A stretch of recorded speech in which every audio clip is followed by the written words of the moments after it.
disappointed in every one of you. I'm sorry, I don't mean to offend you. I'm disappointed in every one of you. I kiss you on the mouth. No, I'm not cool with that. I'm sorry. One more time. I'm disappointed in every one of you. I mean, I'm dealing with degenerate animals. I'm disappointed in every one of you. Disappointed in every one of you. All right, come on. Honestly, I can't do it, man. I'm disappointed in every one of you. Let me tell you why. It's gonna be all right, Nicky. Go ahead, shoot. You just killed a fucking man. What are you going to do about it? Yeah, because you got nothing. You don't got a thing. Yeah, because you got nothing. You got nothing. I want to get out of this rat hole. I want to get online. I need BDA Boxing.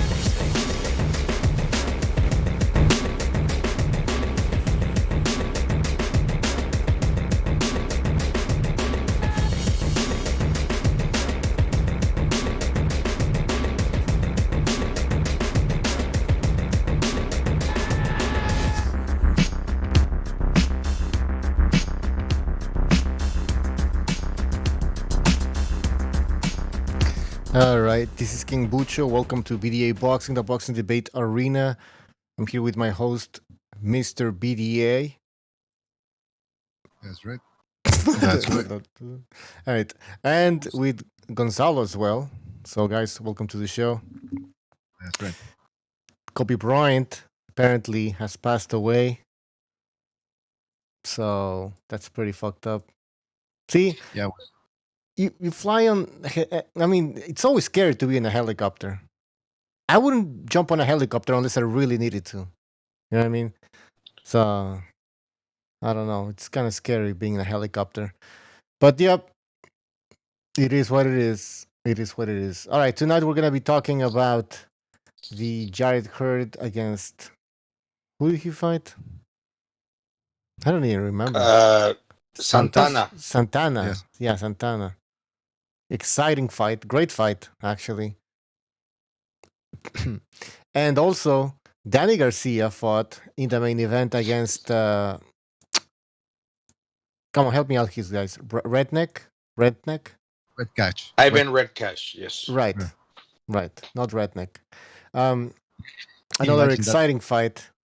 I know some people were saying that, you know, it could have become it was going to be a close fight, potentially, but it really wasn't. But I was disappointed with Danny Garcia, because I think he should have knocked him out. But we're going to be discussing this. So let's begin with you guys. What do you guys think about the two fights that we had yesterday? It wasn't exactly a legendary nights type of night by far. It was pretty boring. Jarret Hurd failed to impress. He said that he was gonna fight in a different style, but he still got hit. He was facing a fighter with 25 fights and 12 knockouts, a blown up 147-pounder, and it was moving back in a straight line. So he didn't really do anything different. If it were a longer guy, coming forward, he would have closed the distance on Jarret Hurd and would have even hit him more. So basically, his offense is his defense. And he doesn't hit hard, so, he's always going to be in, toe-to-toe fights and exciting fights when he chooses to, go out there and win. But if he doesn't go forward and look for the win, he's still going to get hit when he fights a guy similar in size. So I don't think that he's ever going to be able to reinvent himself, do something special to, fix his defensive flaws. I think what made him successful was the fact that he's a pressure fighter and was able to get guys to kind of respect him because he kept them busy with his output. Although he didn't hit hard, that was something that he did do. But like I was saying, it's gonna be to where he doesn't get hit. He doesn't hit hard, so he's still gonna be in fights that are gonna be back and forth. But with that being said, that's his only solution. I don't think that he's ever gonna be a guy that goes on the defensive and looks to be a guy that sells out venues. Even then, today, in where he fought, it was not a good card, not a good performance, and he's not going to become more and more famous by doing what he does. Yeah, Exactly. I agree with Gonzalo, man. I don't know I don't know if the Showtime are happy with the card that they bought. I mean, Hurd versus the other guy. When Hurd fights guys that don't punch all that hard, especially everybody, by the way, is smaller than his. This guy's a fucking like heavyweight in there. He couldn't stop the dude that he was fighting. So okay, he couldn't stop him. It was a 10-rounder. Maybe it was a bit of a comeback fight. It was a comeback fight for him, and maybe he was biding his time or something. I don't know. But for Danny Garcia, I get the hate. I understand why people hate him. It's because of his father and the fact that Danny Garcia seems to be getting that preferential treatment from the PBC. That being said, I like Danny Garcia. I think he's a solid B-level fighter. He never really gets blown out of the water. He fought two of the best welterweights right there in Keith Thurman and Sean Porter, and he didn't get blown out of the water. He was pretty competitive. And you see him fighting a guy like Redcatch, a guy like Robert Guerrero, or a guy like Brandon Rios. He can take those guys out or comprehensively outbox them. But I agree with Gonzalo in the sense that, listen, he was fighting Redcatch, who was a blown-up lightweight, and he was tagging him. He was doing his job. He was a very sharp counterpuncher. I mean, you see how Garcia is one of the top welterweights in the world. That's because he's just so calm and relaxed and always vigilant of what's coming back, and he answers right back. But I saw a lack of urgency in him. It's maybe he thought, hey, listen, I'm taking this guy whenever I want almost. Maybe I'm going to chop him up eventually. But he didn't really seem to press the pedal to the metal, as it were. And I think that has something to do with the fact that he knows he's going to get paid regardless. I mean, he's on the PBC Platinum program, which means he can fight at least twice a year, and he gets good fights. So I don't, we've talked about it before about Danny Garcia maybe not being all that interested in putting it all on the line. I mean, you saw it against Keith Thurman too. He didn't really push the pace against Sean Porter. He didn't do it in that one either. Then again, it's hard to push the pace against Sean Porter. But you get what I'm saying. I mean, now he's saying, by the way, I'm reading an article here from Boxing Scene. He says he wants to have 3 or 4 fights a year. But he says it's not that easy for everybody to agree on the terms. Well, I'm thinking you're supposed to be with the PBC. That was supposed to be the great thing about it is everybody's under the same banner. Everybody has the same manager, Al Heyman.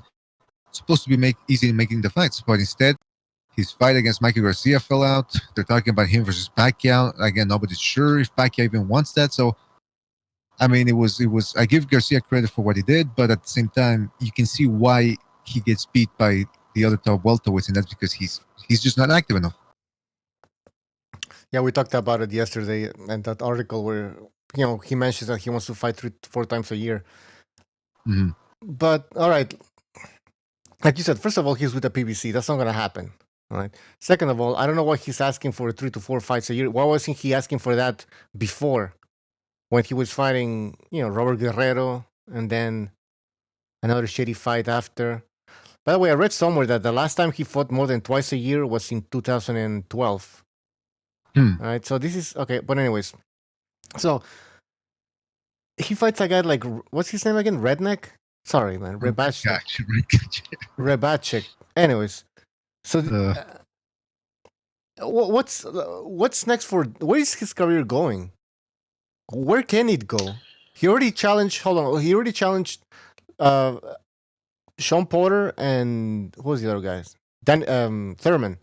Thurman, yeah. And he wasn't impressive. He lost those fights. So where is he going? Where's his career going? Well, the thing with Danny Garcia, to me, he's a super strong lightweight. But at welterweight, he's still strong, but he's basically a blown-up welterweight.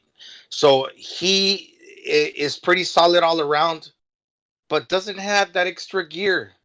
The best thing that I saw tonight was his ability to block punches, to catch and shoot. And even then, if you're going to catch to shoot, you got to be a little bit faster, and you got to be accurate, which he is. But, just think of a gun when you're firing it. If somebody's pushing you, you're not going to fire accurately. When you're getting punched back, you got to hold your own and be able to counter really fast to be able to be effective. And he was blocking, but he wasn't countering as effective as I would have liked to see. Because if he would have done that, he would have knocked out Redcatch out. I think that you make a good point, Gonzalo. He could have definitely stopped Redcatch. I mean, Redcatch is the guy that's been stopped before, but that's the thing I have against Danny Garcia. Listen, to get to Garcia's level, it's very hard. And again, you can see why he's at that level. He's very relaxed. He's got good fundamentals. He's feet are always planted, like Malinaji kept saying last night. Always countering with power. I mean, this guy has good, respectable power. But when it comes to the putting the pressure, those final touches against top guys, just can't seem to do it. And let's not forget, it wasn't that long ago that he was getting tired against Lamont Peterson in the final rounds, against Matisse, his best win so far. His stamina is a little bit suspect, I believe. Maybe at welterweight it's been a little bit better than it was at 140 because he doesn't have to cut that weight anymore. But and Bucho, you asked the question, where does Garcia go from here? That's the thing about the PBC. We don't know. They don't seem to plan things ahead all that much. I mean, it's they sort of go on the fly and they go, maybe we'll put you in there against Pacquiao. Yeah, exactly, on Pacquiao or Spence, let's say. But the thing about Spence, we don't know what his condition is right now. So, but anyway, let's say he fights Spence. Like, would we be excited? Because again, we already saw Danny Garcia fight Keith Thurman. It was supposed to be like the big fight, the fight of his life, right? Of his career. Didn't do jack shit. Fucking lost that fight. Then he fought Sean Porter. Also, he underperformed again. Or maybe that's his level, right? But point is, he wasn't impressive at all in that loss.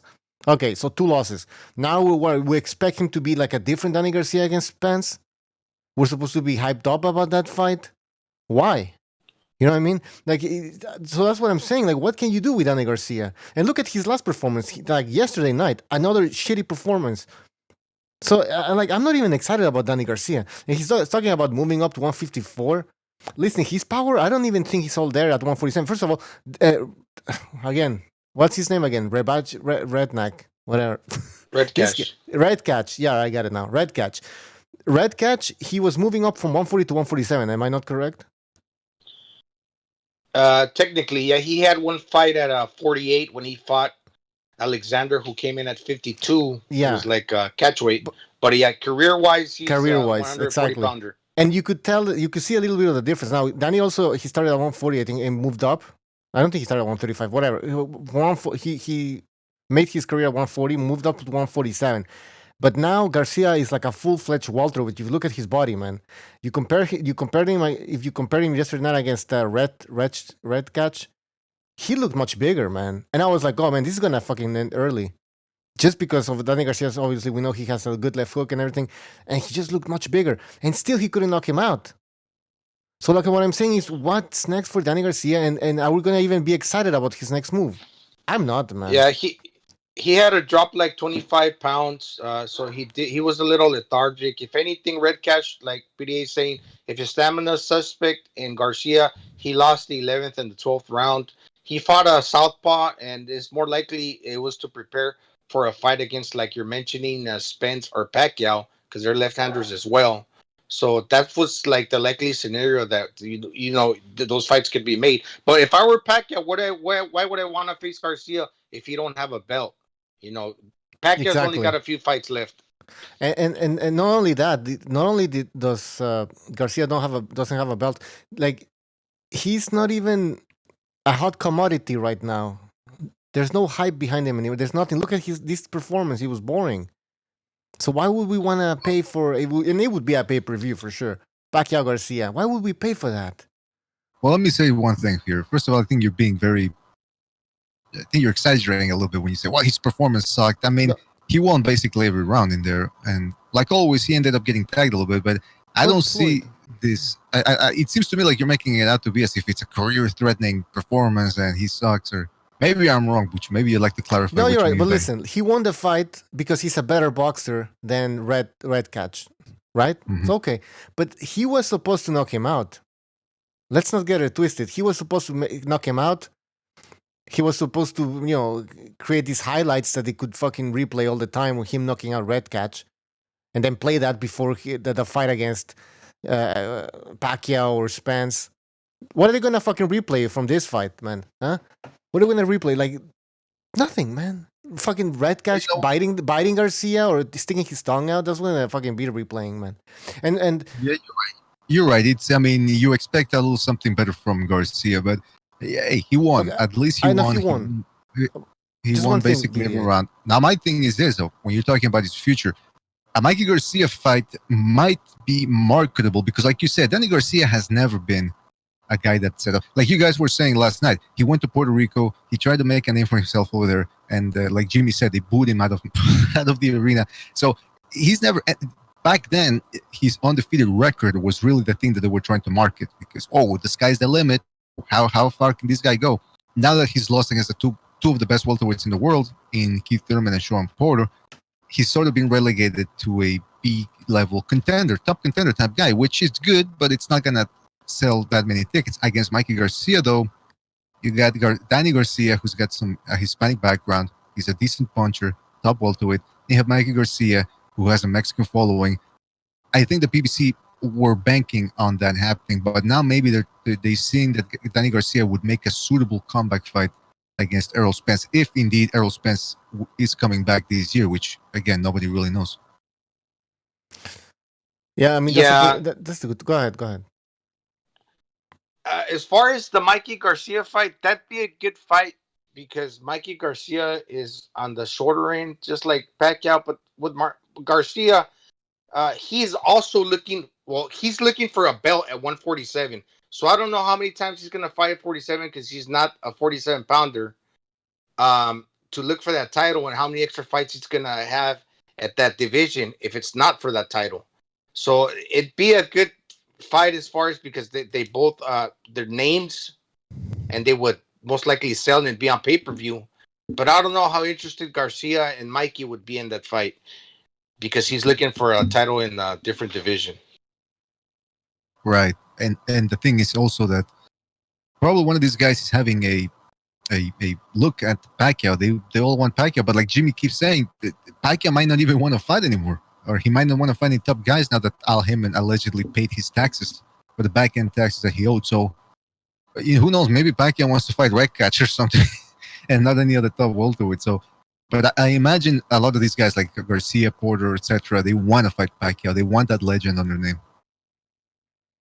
That's right, especially since Garcia calls himself the Legend Killer. Oh, come on! I don't know how true that is. Legend Killer. He beat an old. Yeah, that's what he said. They call me the Legend Killer. Yeah, Danny Garcia, just because he beat an old Morales and who else he got in his resume? That's what I'm trying to figure out. That's it. That's it. Huh? That's the thing. Yeah. Well, I'm trying to figure this out. Who else did he beat? Who Lucas else? Matisse and Zab Judah, probably. Yeah, that's what I was gonna say. He probably counts Zab Judah as a legend. The guy, Zab Judah. Oh, yeah, Zab Judah. I forgot about that guy. Zab Judah. He won the linear welterweight crown back in 2005, and then he ended up losing it again in one of the worst upsets ever against Carlos Baldomir. So, I mean, if he considers Zab Judah by virtue of that short reign, if he considers him a legend because of that, then I guess Amir Khan's a legend too then. Or maybe even the Mauricio Herrera. Or hey, but couldn't have Danny Garcia done more in this fight yesterday night? I know he was countering and everything, but couldn't he have stepped up the pace? He's a counterpuncher. He's a counterpuncher. That's what he's wired to do. And because he's a good counterpuncher, you're likely never to see his opponents take too many chances against him, like Keith Thurman and Sean Porter. But Errol Spence, I'm telling you right now, if Errol Spence is unaffected by the accident, which I suspect he will not, I think I think the damage is harsher than they're telling us. But if the Errol Spence from a year ago, I think he beats Danny Garcia up. Because remember, Lamont Peterson was laying it on him in the late rounds. What do you think Errol Spence would do to him, to Garcia? Errol Spence is a bigger, badder version of Lamont Peterson. I don't think he stops Garcia, but I think he does bust him up and puts Garcia like on the defensive, on the survival mode type of thing. It's a bad style for Garcia. It is. The only thing that I was impressed by Garcia was the fact, like I said, that he was able to block punches very well. And with that being said, it still takes extra skill to block, to catch and shoot. So he didn't necessarily catch the target in red catch like he should have. He blocked, but he wasn't countering back with that punch that we all wanted to. We're all hoping to see for the knockout. Good point. Very good point. But like I said, man, I mean, it's just not in his style. He's a great counterpuncher. I mean, it's against these guys. You see his counterpunching really shine. But when he fought a guy like Thurman and Porter, I mean, these are top echelon guys, so they're a little bit quicker than everybody else, and they're certainly quicker than Garcia. So they're able to get in and out. And Garcia, that's his flaw, is that he's too stationary. You know what he's gonna do. So if you feint him or if you throw quick shots and then get out of the way right away, you're gonna make him miss. I mean, look, I know it was 8 years ago now, but Eric Morales was outboxing him in those first 6-7 rounds. Then he started losing steam, and Garcia dropped him, and he ended up winning the fight. But I mean, come on, a fat Morales was outboxing him. A featherweight. So No, actually, junior featherweight. And then Right. who was at the time now fighting at 140. I mean, come on, man. But That's listen, why I think no, we're Terence not shitting on Crawford- Danny, man. Like you said, Danny Garcia, he's a good okay boxer. But at this point, what I'm saying is, I don't see where this guy goes. I'm sure the PBC might fucking put him against Pacquiao for some reason, but I wouldn't be excited about that fight. I wouldn't be excited Well, about it. No, actually, you know what? I would be a little bit more excited about because Pacquiao is older, so I'm kind of curious to see if like he could beat a guy like Danny Garcia. But still, I wouldn't pay for that pay per view, and I wouldn't certainly not pay if they ever put like, Danny Garcia with Spence Jr. I wouldn't pay for that shit, man. No way, man. No way. I already saw Danny Garcia step it up to 2 times and he fucking fucked it up, man. Why am I gonna fucking now pay for a third fucking time? Nah. Well, wait. So he's no longer allowed to have a third title. I mean, if he keeps he could winning, fight on he's not- Showtime or Fox, like what's it? Fox Network there. Network this fight television. belonged on- I wouldn't mind that shit. This past card belonged on Fox. That's the problem. Is everybody's always talking about? Well, you hear these LDBC people saying, "Well, you got to pay for the zone. You don't have to pay for Fox Sports. Well, you got to pay for Showtime." And look at the I'm sorry, it was mediocre card last night. So Yeah, Showtime, man. You're paying almost the same price, right? 15. How much? I don't know Yeah, how much it's in the US, but it's like fight should be belonged- like here. that main event and that undercard belonged on Fox Sports, man. I don't know why it wasn't Showtime. But the yeah. point is, they're not getting enough dates. And Danny Garcia, they're probably gonna look. Danny Garcia against anybody, I'd be interested in seeing it because if it's Pacquiao, for example, I want to see how Pacquiao can do against Garcia. If it's a guy like Terence Crawford, for example, I know that's not going to happen. But let's say it was Crawford Garcia, I'd be interested because I'd want to see how Crawford could do against a guy that's already fought the other top welterweights. So that's why I would be looking forward for a type of that magnitude. But obviously, Crawford Garcia is not going to happen. Hey, the way they introduced Danny Garcia, right? Like one of the elite boxers. I mean, okay, elite welterweights. Jimmy Lennon said, right? So let's look at his welterweight record. Rod Salka was at 140, if I'm not mistaken, right? Yes, I think so. Yeah. So then Lamont Peterson, controversial win, right? That would, yeah. And then, hold on, let me take this out. Okay, then Paulie Malignaggi. Come on, man. When they announced that fight, I was like, what is going on here? I think that fight was on ESPN, PBC ESPN, which didn't even work. People forget about this shit, right? Oh, PBC is going to take over now with the ESPN. Didn't even work. Poor management. I'm not even making this shit up. Robert Guerrero, come on. Okay fighter, right? Like, but it's nothing to solidify your how do you call it? Your resume standing. at welterweight, your standings at welterweight. Yeah, Samuel Vargas, come on. Keith Thurman. Well, that Vargas win. Sorry, that Vargas win looks pretty good, and considering what Vargas did against Amir Khan a little while afterwards. But one thing I will say, Butcher, before you continue, at least with Malignaggi, he stopped him. Robert Guerrero, he was tagging him up pretty good. He stopped Vargas, so at least you can see when he's fighting those guys, he can actually do some damage. Yeah. Did he stop Guerrero? Oh no, it says unanimous decision. I know, but he was tagging him up pretty good in that I fight. remember, but I think Robert Guerrero also tagged him up a little bit, huh? I remember at the latter part of the fight, it became like a little bit of a. There were some good exchanges there. I think that was the Keith Thurman fight. But anyway, yeah. But like you're right, it's not an elite level resume. I don't know. Keith Thurman, this is the fight, right? This is the fight. Mm-hmm. They were comparing this to like Leonard Hearns or some shit. Remember that? How pathetic. Oh, yeah. How pathetic. Boring ass fight. Boring fight. It was so boring. Boring It's like, fight. I remember I watched this fight with my girlfriend and she hates Danny Garcia. But because the fight was so boring, she was actually then cheering. She was going for Danny Garcia. She was like, "Do something, hit him!" Because then Keith Thurman was running around and shit. Like that's how bad this fight was. That's how bad it was. That we were actually we ended up rooting for Danny Garcia, man. Brandon Rios, are you fucking serious? Sean Porter, another fight, career defining fight. Same shit. Just don't step it up. Then he has like that knockout against Granados and yesterday's fight. So he's not a hot commodity. Nobody wants to see him again. And I don't know what he can do next, man. Maybe go up to 154. And Well, Yeah. with that being said, looking at the resume, his only career-defining wins have been against Lucas Matisse and Zab Judah at 140 pounds. Yep, he's a 140 pounder. That's the thing, though. That's what he is, man. Man, think about it. This September, the Matisse win is going to be 7 years old. God. Imagine that. So if you had a kid, if you had a kid in 2013, he's already going to be 7 years old.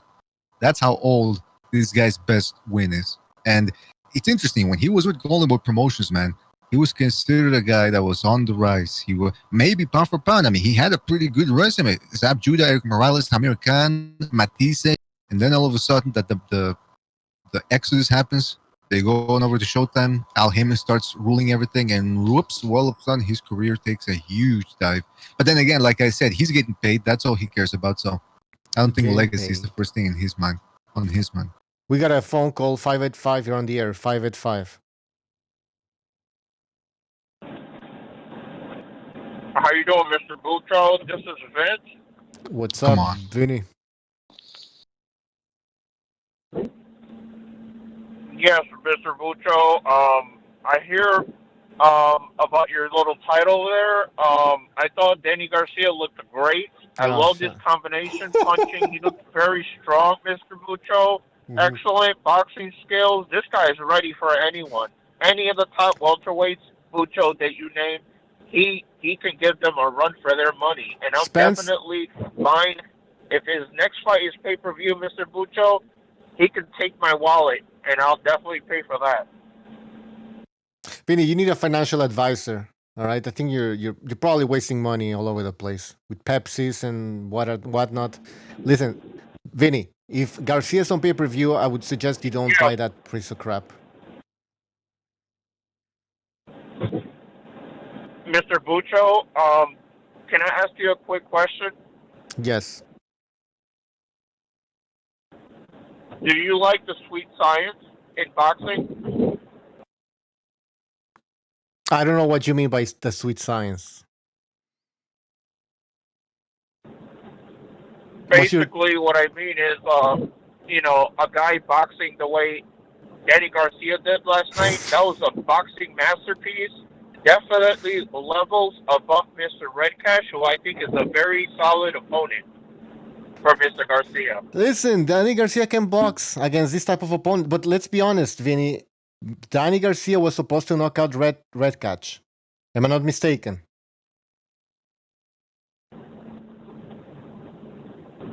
I never said that, Mr. Bucho. No. Yeah. Vinny, the consensus was that Danny was gonna knock out Redcatch. Those are the casual boxing fans, Mr. Bucho, who do not know anything about boxing. Okay. But I do. Unfortunately, I do. And I knew that Mr. Redcash was going to be a problem and is a very solid opponent. But Mr. Danny Garcia made him look pretty average out there. And I thought that was very impressive. All right, Vinny. So you want to see Danny Garcia fight Manny Pacquiao, Spence, and you think he has a good shot at beating these guys? Mr. Bucho, you can call me crazy or whatever you want. But what I seen last night with his counter-punching ability, I don't think Pacquiao wants to see another Marquez, coming around again. And I do believe Danny Garcia has the power to put Mr. Pac-Man to sleep and become a full-time senator in the Philippines. Okay. Well, you're on the record for saying that. Now, how about the Jarret Hurd fighting. Who did he fight again? Santana. What do you think about that fight? Yes, I'm very disappointed in Mr. Jarret Hurd. I have huge expectations for this guy, but he let me down once again. I expected a knockout, to be honest with you, Mr. Bucho. This guy looked like super middleweight in there. Against Santana was not that big. It's just very disappointing. I expected more from Mr. Hurd. I'm just very disappointed. I do look forward for his next fight, but I must say I'm pretty disappointed. I expected a knockout. Okay. Well, I agree with you, which I'm surprising. All right. Anything else, Vinny?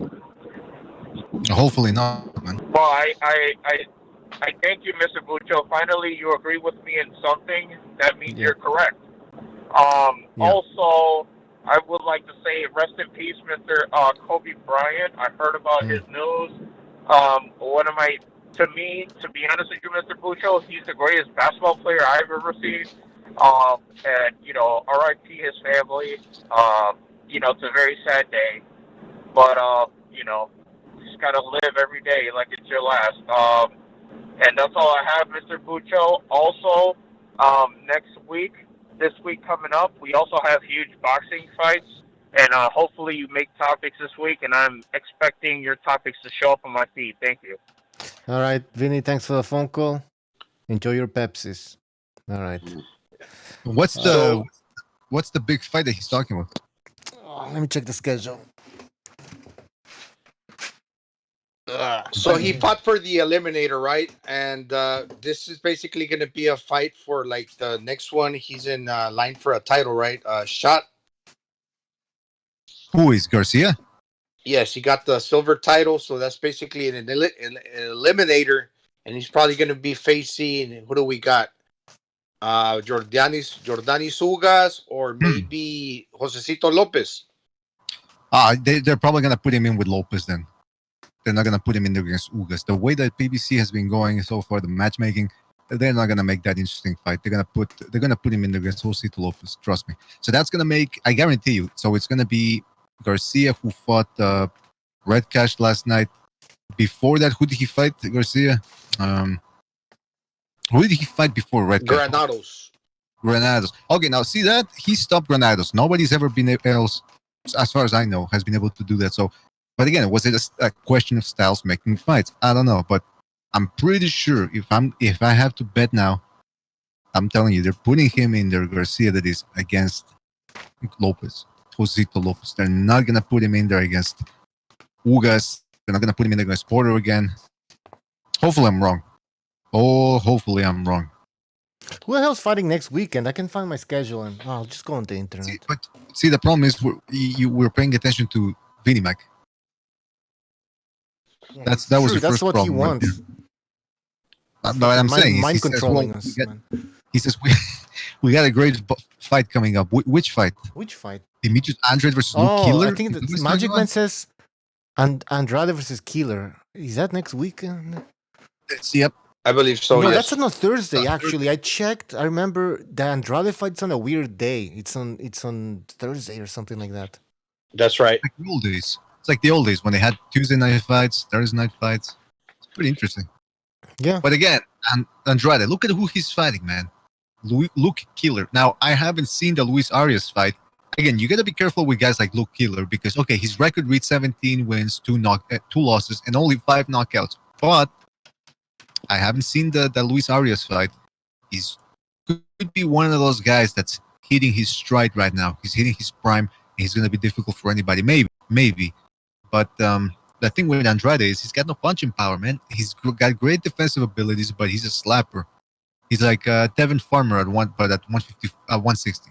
So, speaking of Tarver, he's going to be fighting Farmer. Actually, he's going to be taking on Joseph Diaz Jr. in that undercard. That's the fight I'm looking forward to. And then you got Daniel Roman too on the undercard. That should be pretty interesting. Yes. Yeah, I'm gonna look at the fights. Yeah, I'm looking at the card right now. All right, here we go. Yeah, Ugas, Mike Dallas Jr. Okay. Well, what is this undercard? That's Yeah. that's what you call a garbage What fight, is this undercard, right? crap? Just a rubbish card all around. Look at that. Look at that. Ugas Mike Dallas Jr., Rivera versus Fidel Maldonado Jr., Omar Juarez. Actually, you know what? To be fair, I don't know who. All right. Yeah, I Should don't we know the who other- these guys are? I don't know. Maybe somebody in the chat is like a super hardcore boxing fan. All right. Nobody's answering. All right, let's go. So then we got this Austin Trout. I don't even know. That's not even televised. All right, the zone on ringtv.com. Now, this is February the 6th. So it's like Monday. No, sorry. Thursday. All right. Not super interesting. All right, here we go. Sheffield, England. Kell Brook versus Mark DeLuca. Nah. Yo, I see Kell Brook struggling again at the he's gonna be dominating, and then like in this latter or the last like the championship rounds, he's gonna start just fading. Unless he takes him out early, which he definitely has the power to do. But you know what? Listen, I'm not one of those type of guys that complains all the time. Like, oh, I'm always looking to make lemonade out of lemons. But this year has to be one of the worst beginnings to a boxing year that I've ever seen. They haven't announced. We're already near the end of January, and they have yet to announce any of the big fights for April, March, or May. It's really bizarre, man. I think I don't know what's going on. I agree. I guess everybody assumes that this year, 2020, is going to be picking up where 19 left off, but that's not a guarantee. Because, like you said, there hasn't been no big announcements other than the Wilder Fury fight, right? So, yeah, it's not a guarantee that 2020 is going to be like 2019. You know what? Maybe they're restructuring. Maybe certain networks are saying, you know what? Let's see if we still want to be in this boxing business. And they're restructuring their finances or they're planning their projections for 2020. I don't know. But listen, maybe 2020 ends up being one of the greatest years ever at the end of it. But for now, it's really bizarre to see this very lackadaisical schedule. Well, give it some time. I mean, Yeah, you give it some time. no, but think about it, man. Like Canelo, the thing is, what's happening now? Like certain fighters, it just happened by coincidence that a lot of these top fighters they don't really know who they're gonna fight next, and it happened at the same time. So that's why we're getting this little drought type of thing. Well, look. We have potential fighters, some of the top fighters and top names in boxing that have yet to name fights. Now we're talking about Canelo. Now the rumor is that supposedly him and Murata are going to be fighting next, which it's stupid. You know, here's people call me a Canelo hater sometimes, but I actually give him props for his skills, and this is another props I'm going to be giving him, another compliment. I think him fighting Murata is a step down. I think he's much better than a guy like Murata, so I'm giving Canelo credit here. I don't think at least it might be interesting though, because Murata's going to bring it. He's a puncher, so it could be interesting. We haven't seen Golovkin announce any fights. We haven't seen Joshua announce a fight. We haven't heard anything about Lomachenko announcing a fight. So those are already their 4 top names that have yet to tell us what they're going to do. Yeah, I think Golovkin's supposed to be fighting Camille Seremeta. That's how you pronounce his name. He's a guy with very low knockouts too, just like Luke Keeler. He's only got about 4 knockouts. He's a good boxer, apparently. Okay, now the thing with Golovkin is, I understand. We all wanted to see Canelo. I think most of us wanted to see Canelo against Golovkin in that third fight. Canelo didn't want it. Fucking moved up, and we know the whole story. Now, as for Golovkin, all right, you're not getting the Canelo fight. Is there anything else that you can do, or is he? Or can he only fight Canelo? Or if he doesn't get the Canelo fight, he fights these guys that we don't even know about. Is that how it works? Well, he's making good money, right? No matter who he fights. But that's a problem, he's still got a contract to fulfill for the zone too. He's got certain requirements. I mean, what is it like? $110 million for how many fights? 5, 6 fights? 6? I think 6 fights. Like that, yeah. Or was it based on years? Oh, I don't even know. But let's look at the middleweight division, because this is what I'm saying. Okay, so he won't fight Canelo next. that we understand. So what's next? Like fighting this type of guys? Is that what's gonna be from now on? Like, come on. Well, The, listen. yes, go ahead. BDA. Well, just real quick, if Canelo's not gonna fight him, then he's got no choice. He's got to fight somebody else, right? I mean, Yeah, but obviously. okay. Well, can he fight somebody like? Can he have a more interesting type of fight? You know, Well, maybe if an he steps up to a intriguing catch fight. weight 160. Sorry, maybe if he steps to a catch weight 160 something and he fights Billy Joe Saunders in England, that could be a pretty big event over there. Yeah, that's what I was thinking. That I would was be an thinking interesting fight. him moving up in weight. All right, here we Because go. the Steve Rolls, that was a tune-up if I ever saw one. Yeah. Now, Oh, come on. the Yeah. Devyachenko fight, that was a solid opponent. It was for a title. He regained the title. What is it, the IBF? No, so he's a champion. Okay, so he's got this guy in Ceremeta, he's a mandatory. So he's Okay. got to fulfill mandatories too, but at the same time, there's more to be expected because he got that big contract and he is a superstar. Okay, this might not be a bad fight after all. I didn't even know he was ranked in the top 10 here. Yeah, I mean, neither did I. Man. So I was like, all right, so he's number 6, and you just told me that he's a mandatory, so... But who did he beat? That's what I'm interested in. Let me check. To get to that position, he must have beaten somebody. If Ring Magazine has him that, I was gonna say Golden Boy Promotions. Apparently, he beat. Whoa! He knocked out Steve Rolls. Oh, Wow. I see they have a common opponent. Exactly. Yeah. I want to see that. Apparently, he KO'd Vanis Martiriosian too. What All right, the heck? listen. What All right. funny? So he's a contender. Oh no! Fair Sorry. What am I saying here? I'm looking at the Golovkin's record here. That's no knockout. No, this guy. Hold on, Camille. What? Camille with an S, then a Z, Ceremeta. He's a fighter from Poland with the record of 21 victories. Got 5 knockouts. Imagine I say, "Whoa, Ceremeta beat Derevchenko. He fought Golovkin, Canelo." It's like, that's not the one. Okay, so his record. Here's the guy's record. He's 21-0, 5 knockouts. Like you can see there on Ring Magazine. And I'm looking at some of the names.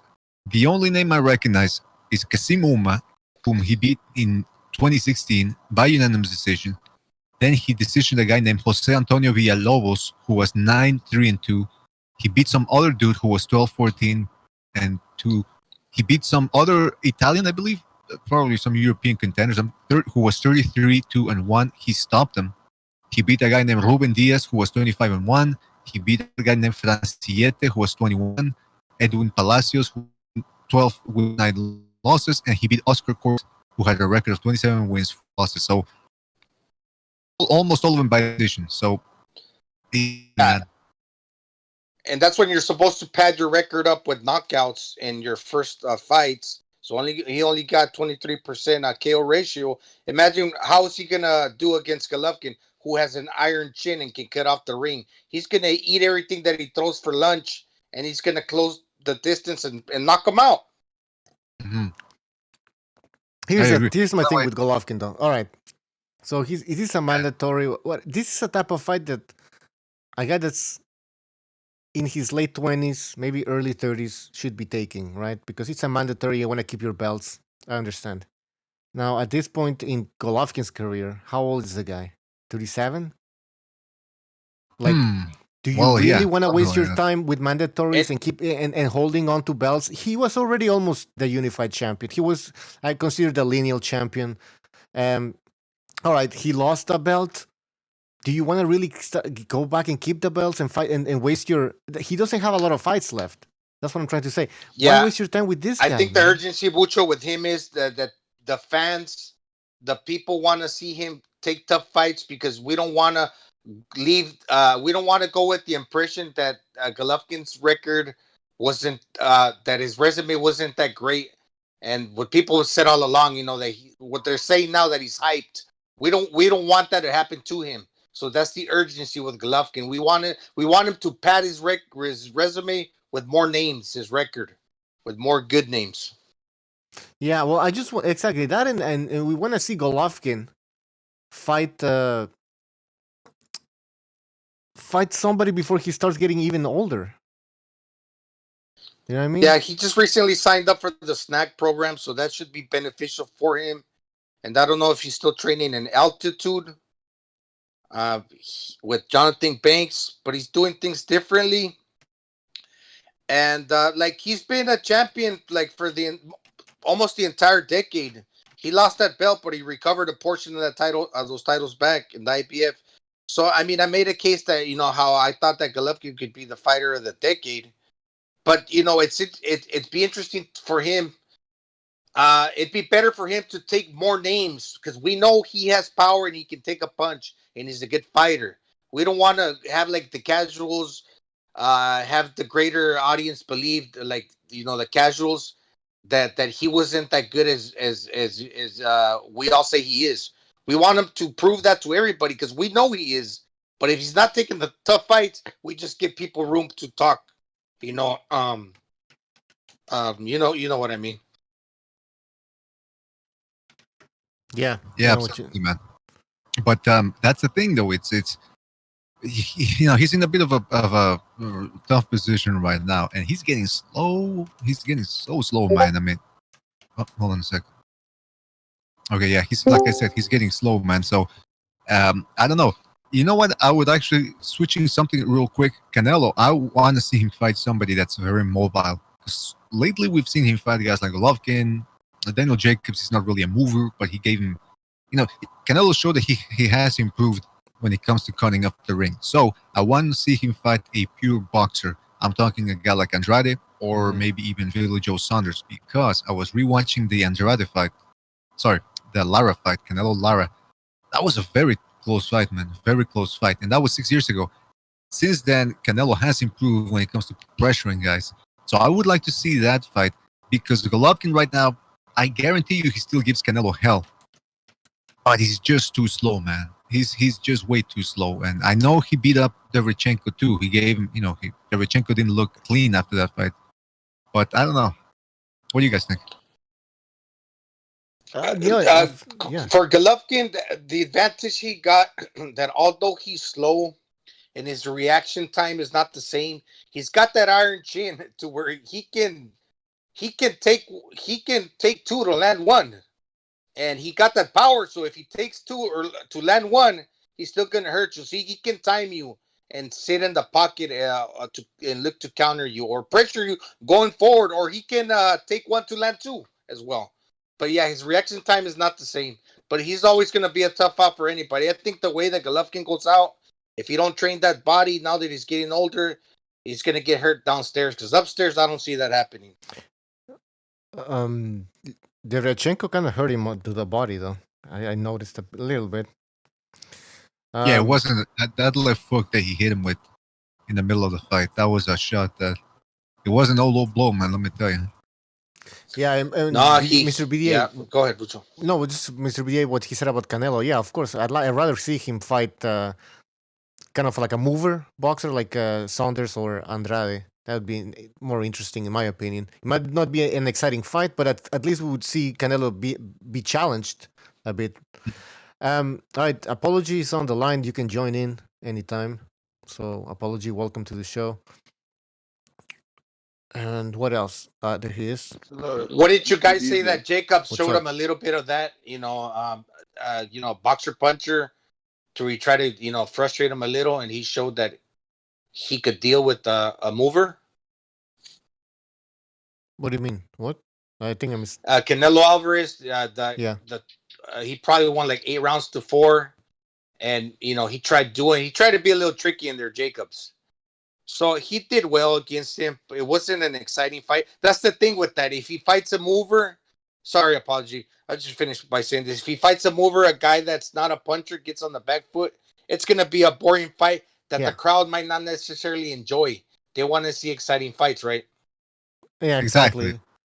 But at this point, like, I want to see Canelo be challenged, though. I mean, Golovkin, that would have been the fight, but and Kovalev, I mean, I don't know. In my opinion, Kovalev just finished, man. He was just done. But I want to move on because I know we're starting to talk about Canelo and Golovkin. I want to talk about Jarret Hurd and what you guys thought about that fight. I mean, Apology maybe should start. Yeah, Apology. Go ahead. Jarret Hurd. Apology. He's maybe fixing his microphone. All right, Gonzalo, you start. Go ahead, Gonzalo. Well, he was fighting a guy that has like 40% KO percentage, KO ratio, 25 fights for 12 knockouts. A guy that's like 147 pounder, and he's like 5'9", and Jarret Hurd's like 5'11", but he's got 80-inch reach. So he was moving backwards, and this smaller guy was in Santana was pressuring Hurd. And now I know Hurd, he did it by choice because he didn't want to go to war, like he said. But he was moving back in a straight line. If he's fighting a guy that's like similar in height, like those monsters at 154, because they're all big, and Gallimore, this Jason Rosario, and these guys, Harrison, them guys are more similar in size, okay? So if he moves back like that, he's still going to get hit. If he comes to fight, he's still going to get hit because he don't hit that hard, but at least his power is like in punches and bunches will pretty much serve him as a good offense because his offense is his defense. But he's still going to get hit because his power is not that heavy-handed to where he's going to have a guy like covering up and not wanting to trade. No, he's still going to get hit. So even by him moving back in a straight line like he was against a smaller guy, he was still getting hit by a guy that don't punch. So I don't think that, this way of style would benefit him. Like I'm basically trying to say it, fighting lankier guys. He's going to get hit regardless. I think he should just go back to fighting the way he did, like having his offense being his defense.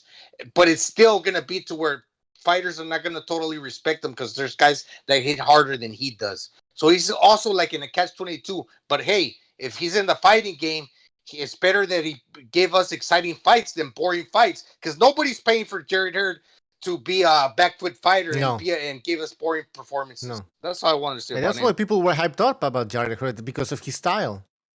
A big guy, and he was knocking out his opponents. He was putting on exciting fights. That's why we started liking Jarret Hurd. But Mr. BDA, what did you tell me yesterday about Jarret Hurd? What do you think you noticed? Well, it wasn't just me. I was on the Discord. I wasn't even watching the whole fight afterwards. Because I knew where it was going, so I was doing something else while I had the fight on and the Discord on. And first of all, people in the Discord and in the chat room are a bunch of savages, man.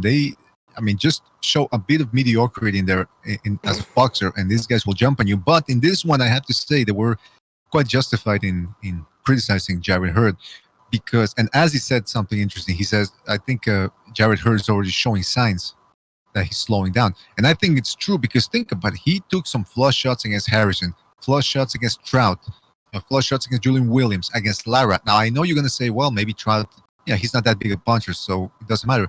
But it's not just that he's getting punched against guys that can't really hit. When they hit him, they still manage to snap his head back a lot. It swivels side to side. That's how you get brain damage. That's how your body starts breaking down, and that's how your boxing longevity starts to get shut down or cut out, rather. And so to Steve's good. Yeah, it's just real quick apology. So I think Jarret Hurd, okay, he's overwhelming these guys with his size and his activity, but he can only do that so much, and he can only afford to get hit so much before it catches up to him. I think he's going to be one of those types of guys that from one performance to the other, he's going to be shot. He's just going to be finished as a fighter because he just takes too many shots, man. And last night, again, he didn't take a beating, but he took shots that he shouldn't have been taking. That's right. Absolutely right. Go ahead, apology. Look at what happened to Stevenson's. Like the shot that put him in the wheelchair, that was the last shot where his head snapped back and the brain just rattled inside the skull. So I can see that happen, something similar happening to Hurd, especially if he fights a big puncher. Absolutely, man. Absolutely. It's not who else was Stevenson. You mentioned that he was taking shots against what was his name again? Gvozdyk, and they weren't even hard shots. He just seemed to get tired. He got caught, and he flopped on the corner like a marionette. Prior to that, though, he also had that Badu. First of all, he was old and he wasn't fighting that often. And Badu Jack, he started hitting him a lot in the fight prior to the Gvozdyk one. So that's interesting how some guys just overnight, and I think that's the problem with Hurd. Yes, he's younger than Stevenson, He's just taking too many shots, man. Hopefully I'm making. It's just me exaggerating, but he should tighten up the defense, man. Yeah. But no. But at the same time, look. At least with Stevenson, he had the punching power to where people were not going to get in there too comfortable and choose to like attack him because Stevenson could punch back. All right. Same with Golovkin. He may by taking shots and his reaction time must be slower, but Golovkin had the chin, but he has the power. Okay, now Hurd, he might have a decent chin, but he don't have the power to stop you with one shot. So fighters are gonna be in there and take two to land 1-2. They're gonna be in there to try to take him out because they're not gonna be afraid of his power. So he can tighten up his defense. And I don't even know about that because he's pretty lanky. Once those hands goes, there's a lot of punching room in between. Mm-hmm. And also, go ahead, apologies, sir. Yeah, well, the reason why he doesn't have any power because his punch technique is so poor. It's like he just throws arm punches, and he doesn't turn into them. He doesn't set up big shots. He doesn't turn the knuckle into them. So that's why he has no power. If he fixed his punch technique, he would be a lot more dangerous than he is now. That's a good point. He slaps, but because of his size and because of the fact that he's so much bigger than everybody else, he's able to hurt people over the long haul with the activity that he has. But again, he's taking so many shots.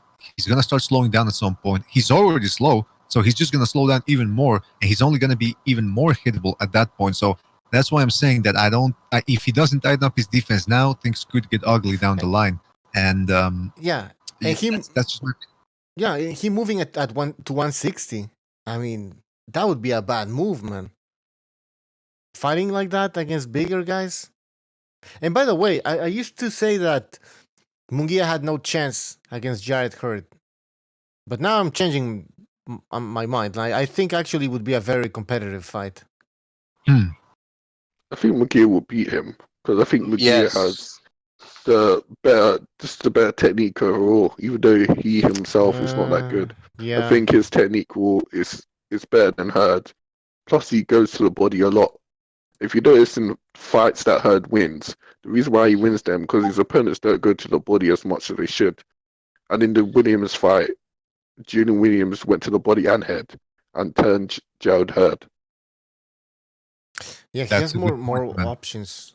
When it comes, it's true. That's a good point, though. But then again, Munguia, I mean, like you said, apology, his defense is also not there. I mean, but that's why I'm saying it would be an interesting fight. And it would be like, in my opinion, a 50-50 fight now. But before, I was like, no way, no, Munguia, he's too green. Now, fuck it, man. Look at Jarret Hurd. You know what? It's interesting that I was rewatching Hurd versus Lara. I've actually been rewatching a lot of Lara fights. Don't ask me why. But I was rewatching that Hurd versus Lara. Man, Hurd every time he fights somebody, he looks like a giant, and something fishy is going on here because they say, he weighs in at I don't know how he makes 154. He looks like he weighs 175 in there. Also, they say he's 5'11 and a half according to BoxRec. He's actually one of those rare guys that I think he's actually taller than BoxRec. It's usually it's the other way around. Like, if they have a guy listed as 6 feet tall, you can deduct about 2 inches. But this guy, I don't know if it's the hair, which makes him seem taller or whatever, but he looks bigger and taller than everybody. His whole face, it's his skull, his whole face. It's the bigger face, than and it's also most, You know what's a big indication of that? Look at his arm reach. It's 70, that's what I was going inches. to say. Reckon I don't think 80 inches. It's 80 inches. So that's the frame of a guy who's probably at least 6'1". But you know what? It's 80 inches and it's the wingspan. So when you measure, it's from tip of the finger to tip of the finger. So that's got to include the shoulders from a side to side. He's got broad shoulders and a narrow waist. So his body is large. The wingspan has a lot to do with the size of your back. It has a lot to do because look, I'll give you an example. So some guy goes in there, he has 78 inches of arm reach. Versus another guy who has 80 inches of arm reach. It could be because the guy's wider, not that he actually has longer arms than the guy that has 78 inches. He could have longer arms from armpit to the punch.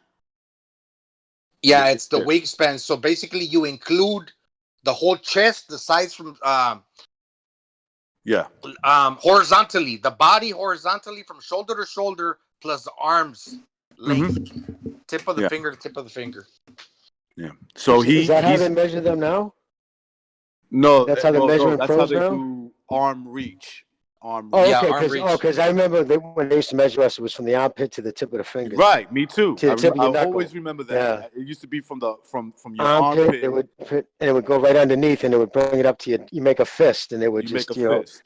Exactly. And you have to stand squared shouldered. You couldn't like turn to the sideways or try because it didn't really matter. When but they if they talk liked about you, they would arm reach, stick it in there.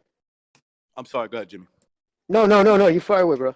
No, I was going to say when they say arm reach, that arm reach. They're talking about the wingspan. They're talking about your back, the tip of your middle finger, all the way to the other arm, to the other hand of your middle finger. But from your, they'll take the ruler, pass it through your back.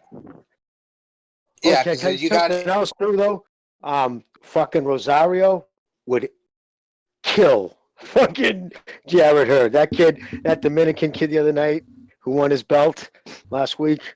I don't think there's anybody 145 wouldn't put him against right now.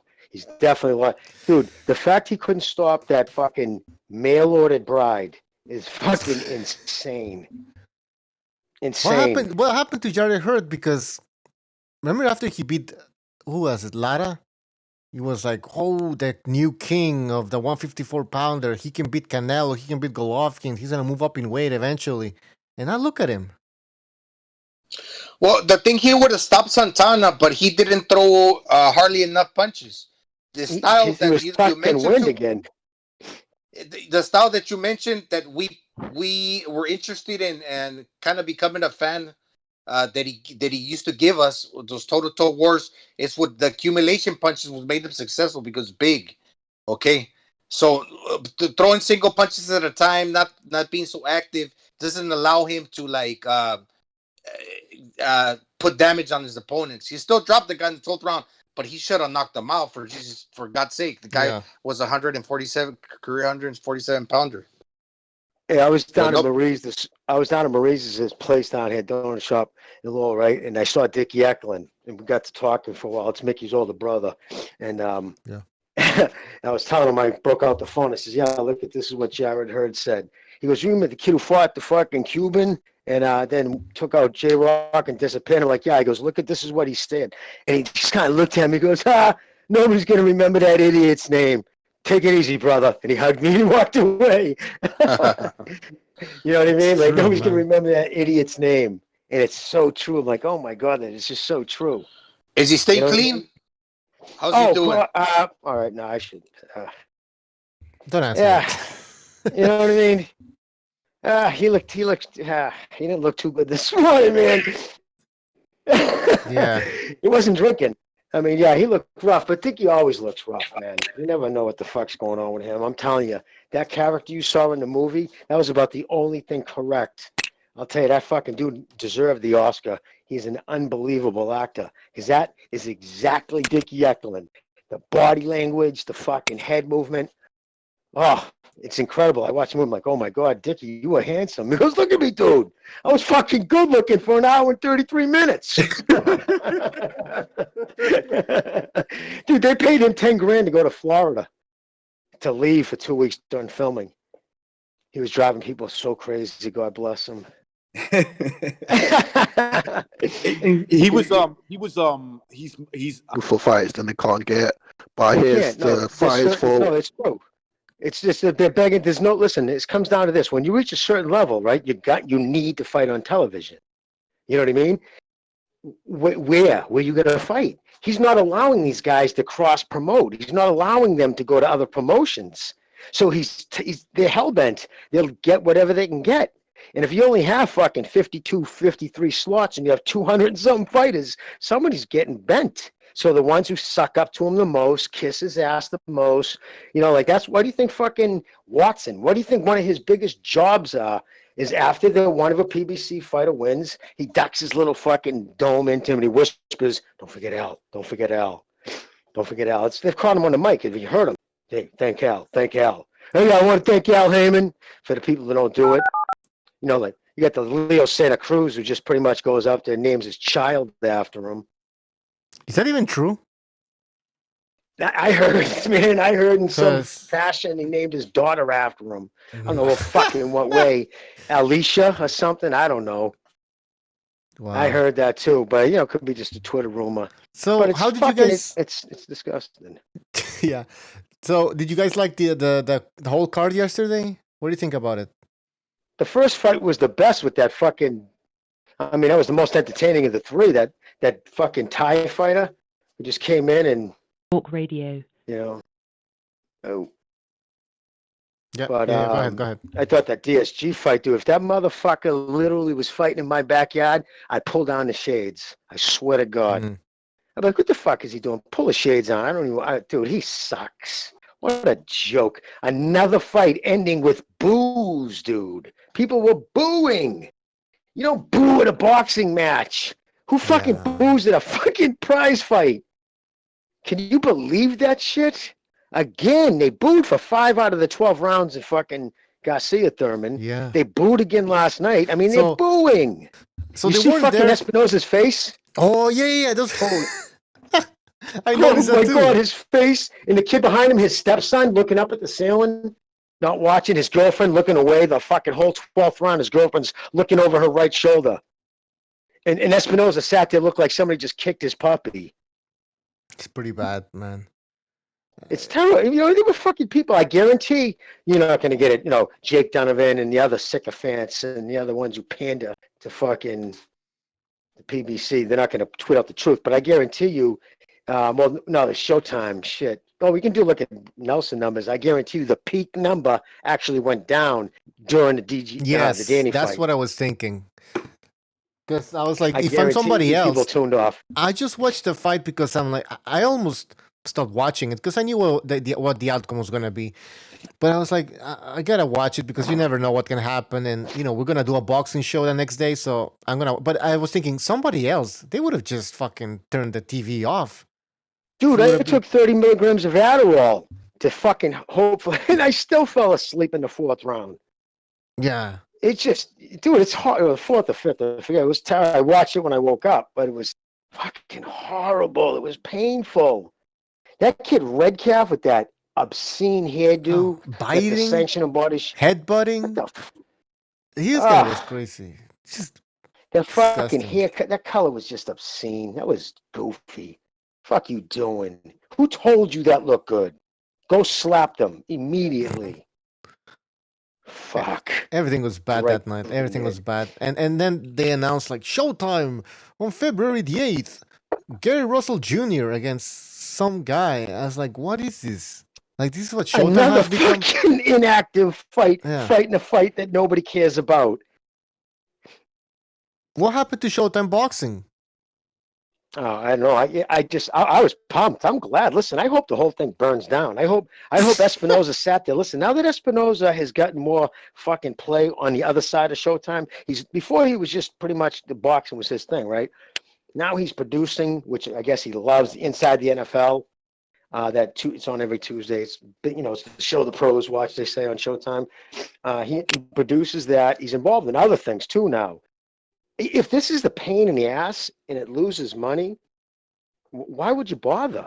Why would you bother? Why would you get the fights? Like say what you want about him. He knows enough of the game to know Garcia Redback was dog shit. That was Absolutely. a dog shit fight. Hurd fucking swerving his rematch, put a little legacy to his name, swerved it to beat up some fucking skinny fucking kid who Espinosa could was take a beating. You know what Espinosa was hoping for the main event, the comedy event? He was hoping for some highlight reels, some knockouts. At least some knockouts because they were both mismatches, but you could at least get a knockout out of those two fights.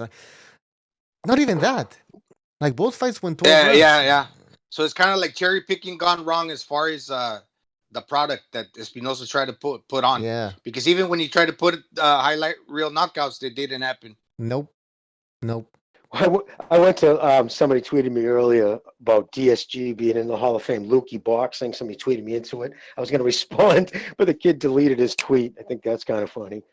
He was saying, "Well, Danny deserves it by his resume now." Like what? fuck have you been, dude? Fuck are you watching? Yeah. I don't understand these people. How do they? How? The I mean, hype. I don't The know, man. hype, I guess I man. wish I wasn't fucking born when I was. You know what I mean? I guess what you don't know is what you don't know. Like, how could anybody look at this product and think it's anything garbage? Do you notice how they introduced Danny Garcia? Jimmy Lennon was like one of the elite welterweights of the world. Elite, like he's an elite welterweight. I guess he is, but what does that tell you about the division? But You know what I mean? what it is too is words, right? You know, I'm an elite caller. Right? Who's to say? You know, he's slapping a name on it. It's not a title that is verified, right? So you can say whatever Yeah. you want, and that's all he's saying. He's trying to talk him up. He looked like he's lost against Ferreira.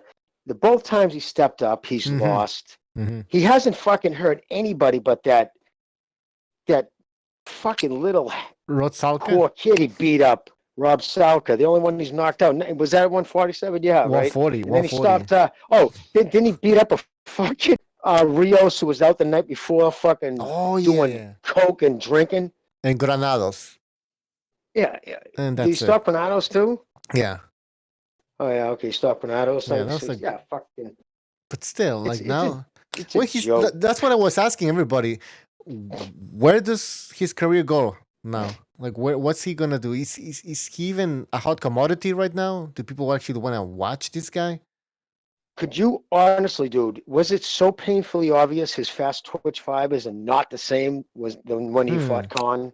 Could you just see in his movement, he just doesn't read things the same? He's bulkier. And it's gone so far now. It's the ring rust is now developed into this is who he is. The ring rust takes over after a while, and then you mix that with age. Forget about it. Now that makes fucking sense.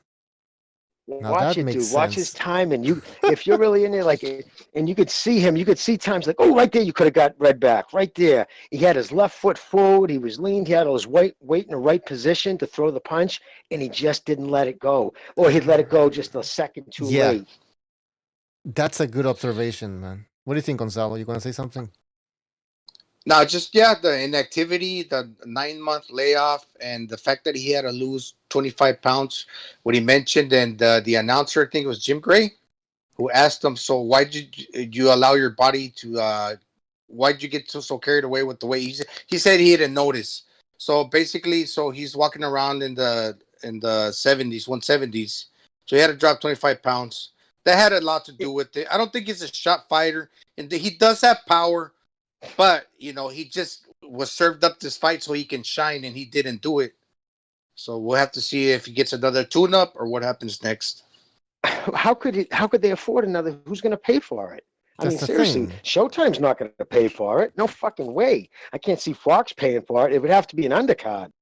I mean, at some point, people are going to stop losing money with the PBC. Well, that's and the say, thing. this is a joke. How much is Danny asking for? What's his pay? You know what I mean? Oh, he wants at least $1 million a fight. I guarantee he wants at least $1 million. What's he getting now? Yeah. I'll have Forbes should have it out by tomorrow. They're usually one of the first to put out the pay. No, it actually should already be out. Forbes should already have it out. They have it out before the fight, after the contract signed. So it could was you in New imagine? York, so they publish.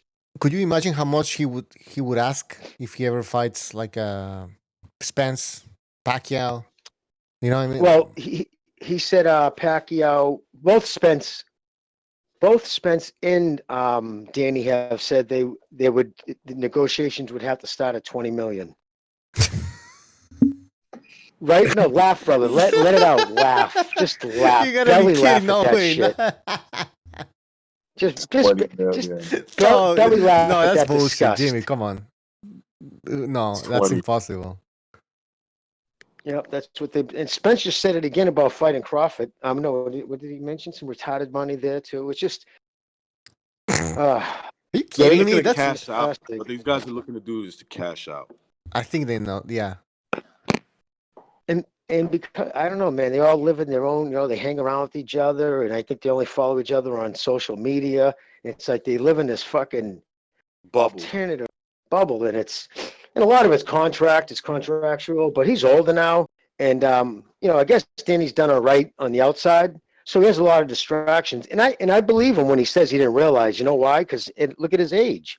That's why. What happens is probably, he guarantee he probably walks around the same weight in between all fights. He probably blows up about 25 pounds over.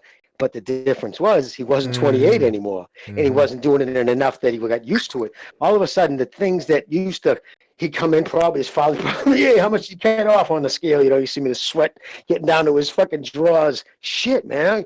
Man, I'm about 4 pounds off where I should be. What's going on? Yeah. You know, and it's like, yeah, what's going on, dude? You're 30-something years old. That weight don't come off as easy anymore.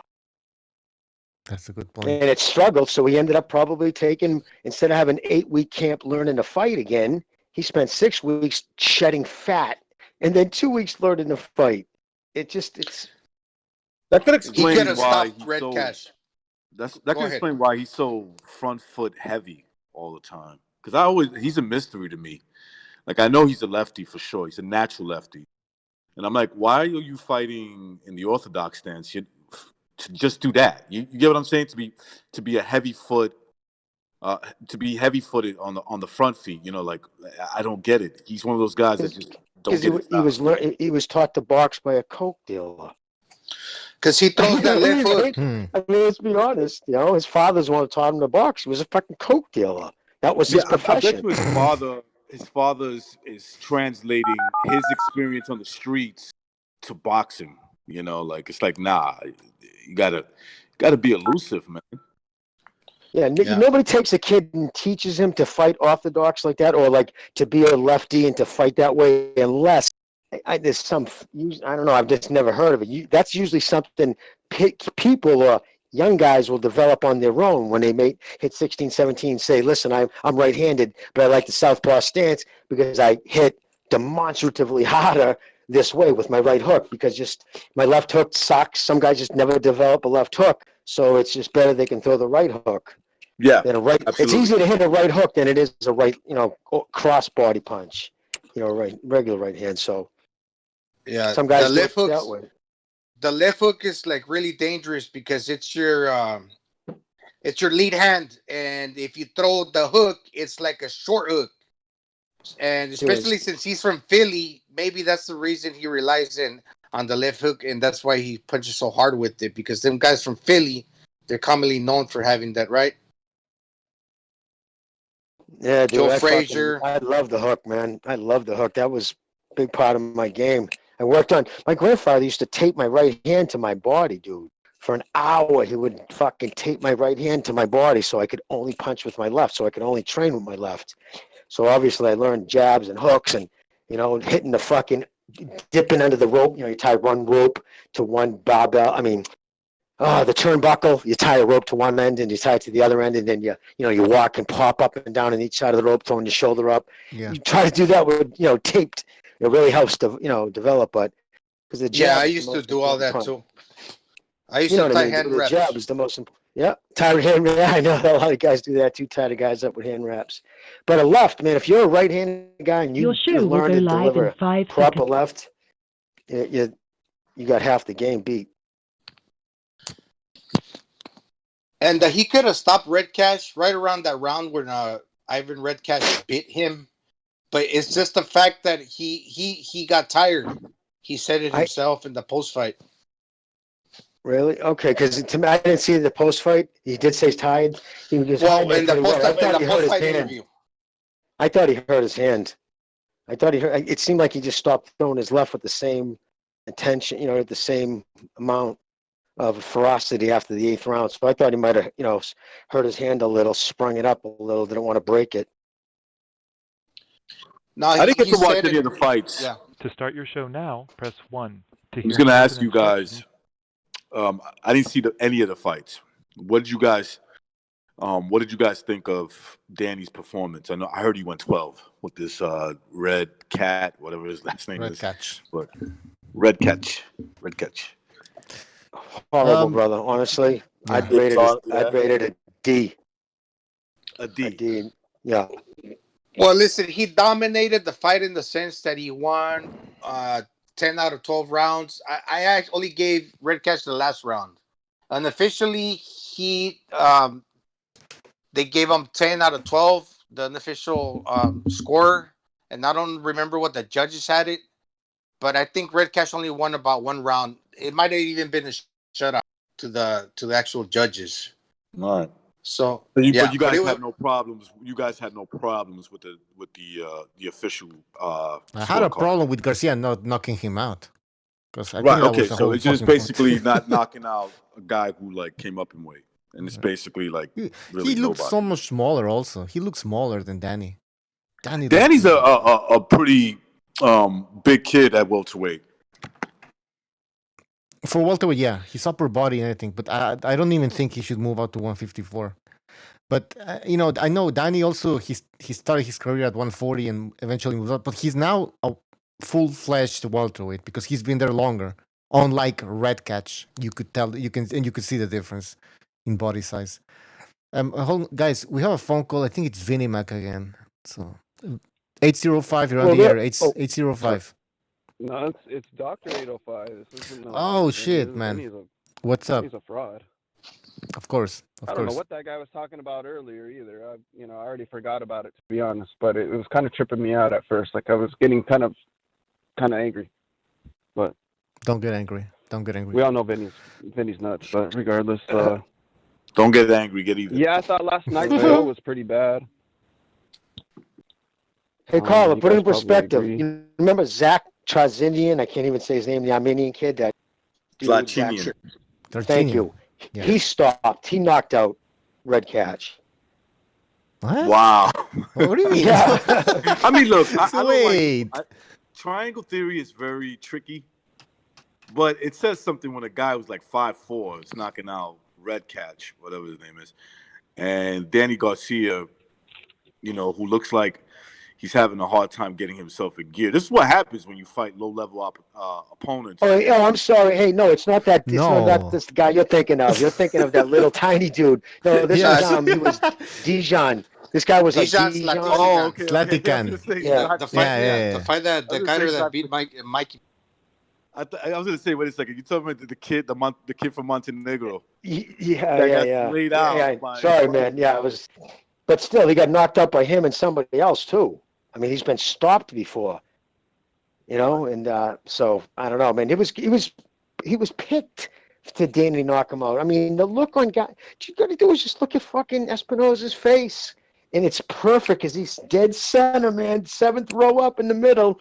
His girlfriend was disgusted. He was disgusted. You could see him a bunch of times going, "Come on," like that, going, "Come on." You could read his lips. He was disgusted. Fucking disgusting. Oh, it was horrible. Yeah. It was a horrible show. The whole card, horrible. Put it this way: if they put that down on YouTube, I bet you in 10 years it doesn't hit 1,000 watches. I'm telling you, that's a fucking. YouTube is a great way to determine whether if it's a DVR type fight. If you want to watch it again, real fights that people enjoy get seen over and over again. Will this accelerate the demise of Showtime boxing? I believe so. I hope so. Didn't help it, that's for sure. I mean, I don't think Garcia is a big enough star. No. I think it will just plateau Showtime. I think when those big stars start falling off, then Showtime will be at its end. Well, the good thing that I did see, Apology, was that they're putting the show box cards on. The ones you were talking about, Jimmy, before. Those are going to be on regularly, so those are good. Those are better than these Showtime fights. Absolutely.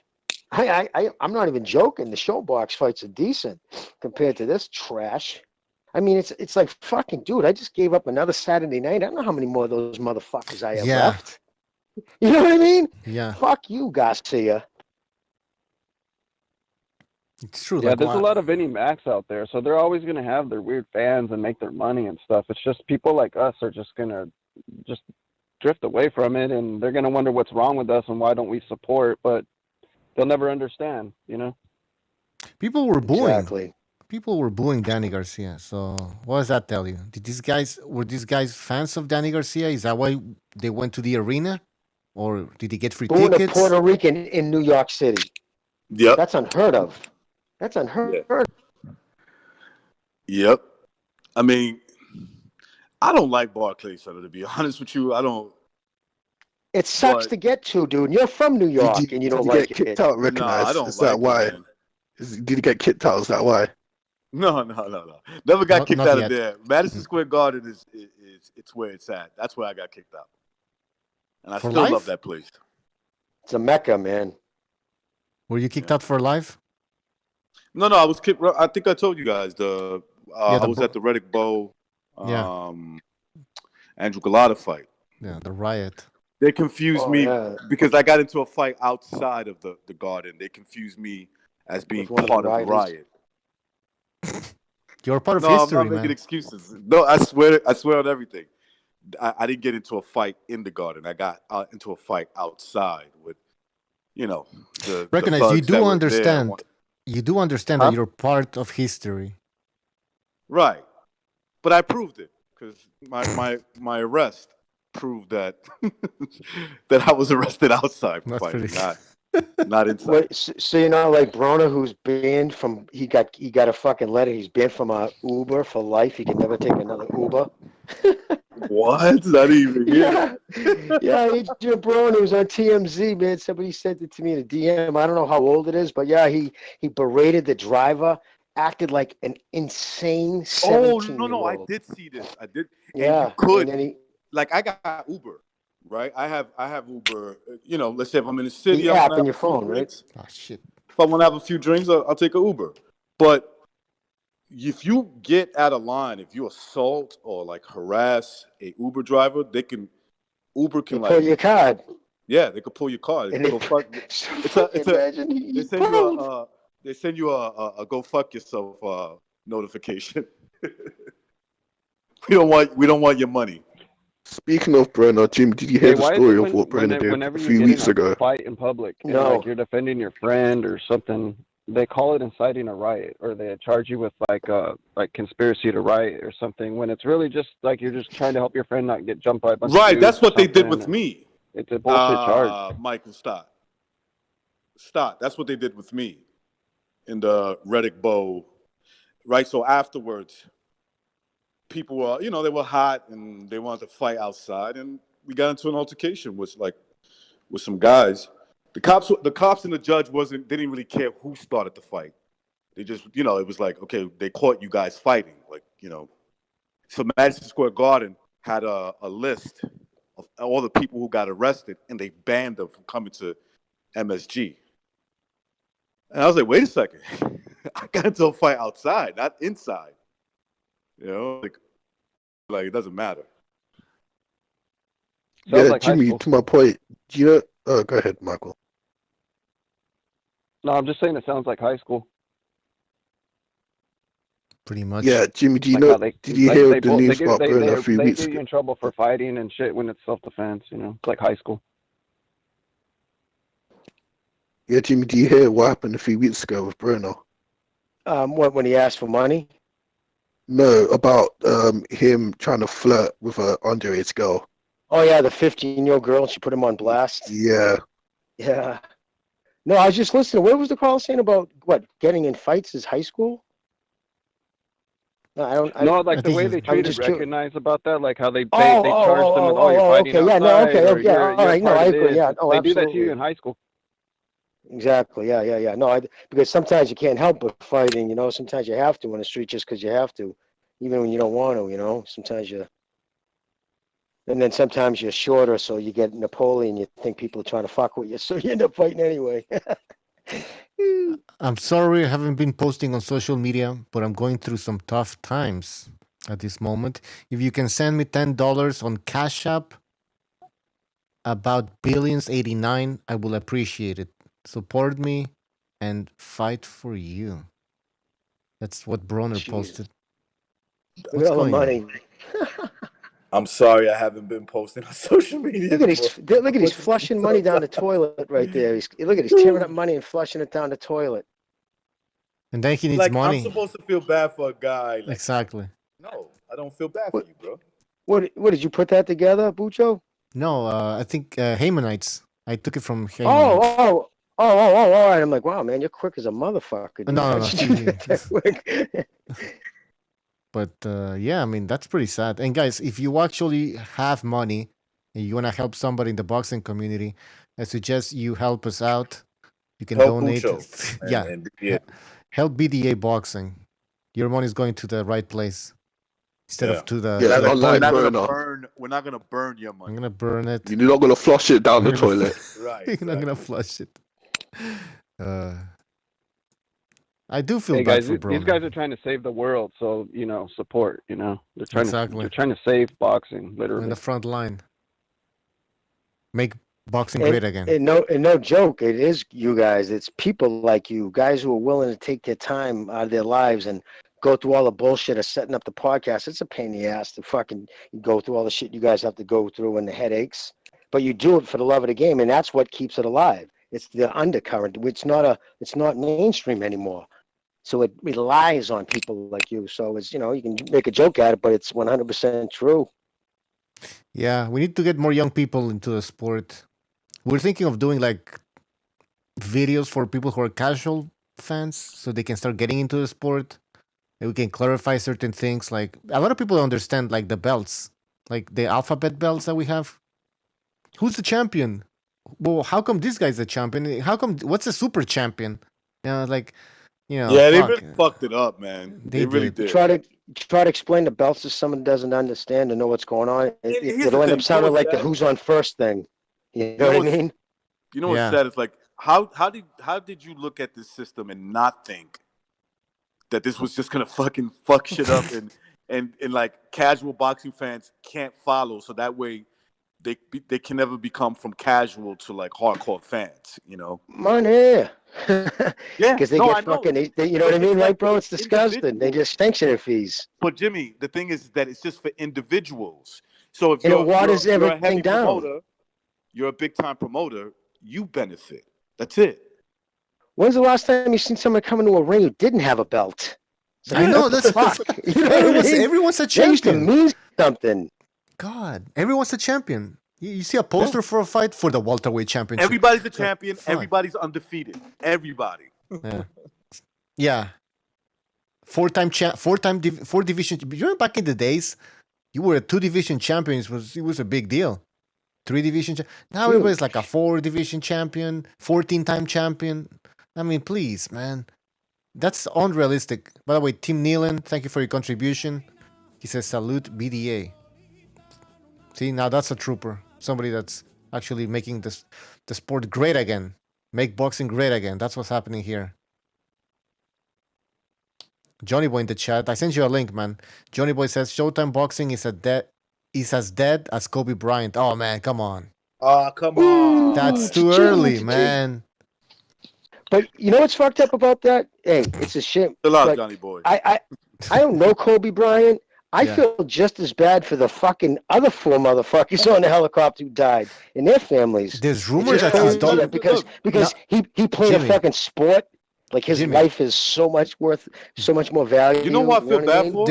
I feel bad for his. This is what I feel bad for. I feel bad for Kobe Bryant's wife, and this is why. Not only that she lost her husband, she lost her daughter. That's what I'm hearing. She was in the helicopter. No, his daughter died. 100%. Oh, his daughter's dead. Yeah, she was only 13. He was doing the fuck. father thing. Like, I've sympathized for him in this way. Well, she was on the fucking helicopter. His daughters, just the way Kobe Bryant loves his daughter, the way I love my daughter. Like, I always got that impression. Wait a minute, you said she was on the helicopter? Yes. Yeah. Oh, dude, I didn't know his daughter was on the helicopter. That's horrible. Well, one daughter. He was taking his daughter to a basketball game along with a teammate. So his daughter plays basketball, and he took, obviously it was him, his daughter, the daughter's teammate, and her parents. So the last thing he heard was his daughter screams in his ears. Right. To their death. Yep. Because you know they were screaming. Because those helicopters just go down like a brick. Yep. Helicopters are, like I said earlier, helicopters, they're scary, man. I wouldn't jump on a helicopter unless I really had to. It's just, man. That's for sure, bro. It's like a flying coffin. Fuck. You know what's fucked up, dude?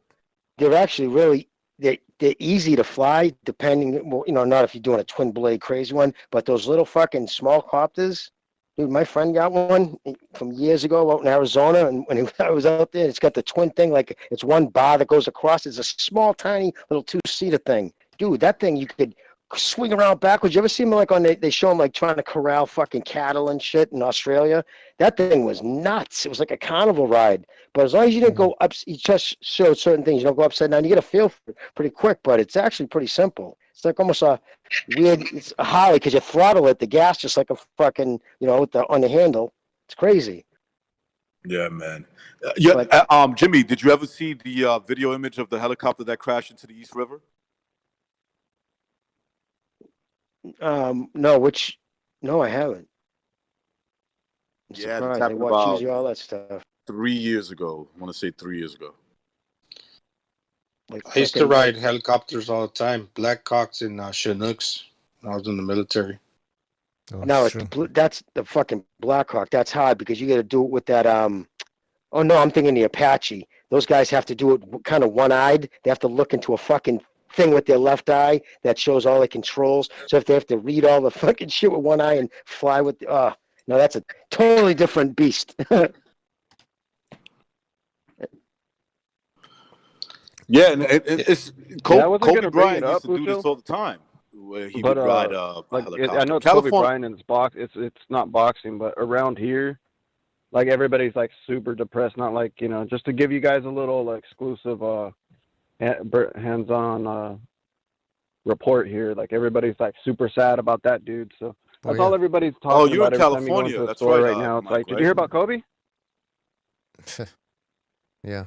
Yeah. What reckon I say? That's terrible. No, you're in California. I forgot that you're around that area. You're Like real close to LA, pretty in, much less than a half hour, but yeah. Dude, I remember when he started in the league, man. He was 17 years old, 1996. I remember he was in the rookie All-Star game thing. Do you remember the? He was the youngest guy in the NFL, in the NBA then too. Yeah, he was right out of high school, man. Fucking 1996. I remember when he played against Michael Jordan. They were like shaking hands and everything. Jordan. It's like, oh, this guy's gonna be the next best thing. Jordan even said it. Jordan was like, "Yeah, he's good." You know how Jordan is. Like that means that's a great compliment. He was never into like complimenting other players. He was like, "Yeah, that kid is good." And then the fucking dynasty he had, him, fucking Shaquille, all these the fucking Fisher. Lakers team. Yeah, they had especially out in LA too. Everybody takes helicopters if you have any kind of money because the traffic out there sucks. You want to get around, you seriously. You know where they take the most helicopters? Most helicopter rides in the world? San Paulo. They have fucking so many helicopters in the sky at one time. They have like services. They go from building to building, fly. It's crazy in Brazil. yeah, when you get to downtown Los Angeles at nighttime, it looks really weird because all you see is like the helicopters with the lights, like flashing, and just you see all this flashing, and they're just hovering up there, going around from building to building and shit. And who knows who these people are? Like rich as shit, That's crazy. Some people are having a good night. You're never having a bad time when you're cruising in a helicopter. You know what I mean? Flying around LA in a helicopter, unless it crashes, of course. But I think there isn't there like some cities where it's not allowed to fly helicopters that much unless it's like an emergency, because like Paris, I don't. Well, most cities will have flight plans. Yeah. Like you just can't go around Boston because they have the airport there. So, but even though like there's certain most cities, most metropolitan cities are built on waterways, just the way it is. We just have to travel by water, rivers and whatnot. So they usually have you fly. There's usually plans along the river, but they don't want you just because if you can just fly any direction you want, come in any way you want, you just run more chance of. And there's certain crafts that don't have to, apply to that, like, fucking little Cessnas, those Buddy Holly killing planes, but they can only fly at a certain altitude. But helicopters too, though. I think helicopters, depending on the amount of seats, I think that's how they do it. Because like the police helicopters, or medicopters, they can fly any which way. But I heard like in Paris, for example, they wanted to reduce the risk of if there's ever an accident, it's gonna destroy like historical buildings because Paris is ancient as fuck, right? So I think that's what they're afraid of, that somebody might crash into the city. If it's a Catholic church, they won't care. Here we go. I'm just saying, come on. The fucking Notre Dame was lit. And that sucks because I visited that motherfucker. I did. I climbed up that tiny little stairway to the top with Oh, that fucking shit. hunchback. Yeah. Fucking held that bitch up, in the movie. But it was sad. But yeah, that thing was roasted. I think the government burned it. Remember, they were trying to, because everybody was just focusing on the yellow jacket protesters and all that shit. So I think they Yellow burned it. Jackets. Yeah. Yellow vests, right? Yellow vest, Oh, yellow vest. Yeah, the yellow vest. Yeah, sorry. Protest. Shit's still going on. In French, it's like, anyways. So yeah, Hey, I don't know. I think they Bucho, burned it. Yeah. I just want to say But something. you were saying before I something about go. the helicopter, Battery's right? gonna Oh, die, sorry, but thanks caller. for taking the Go. call, though. All right, man. Thanks But, for calling, man. It's early Danny here in the Garcia Philippines, thing, but it's like, basketball's big here, so that's probably gonna be like big news. Yeah, man. And I think Manny Pacquiao was like a big fan and maybe also friend of Kobe Bryant. Yeah, he was. He liked Kobe Bryant. Kobe Bryant liked him. That whole thing. Real I just think, greatness recognizes no. greatness.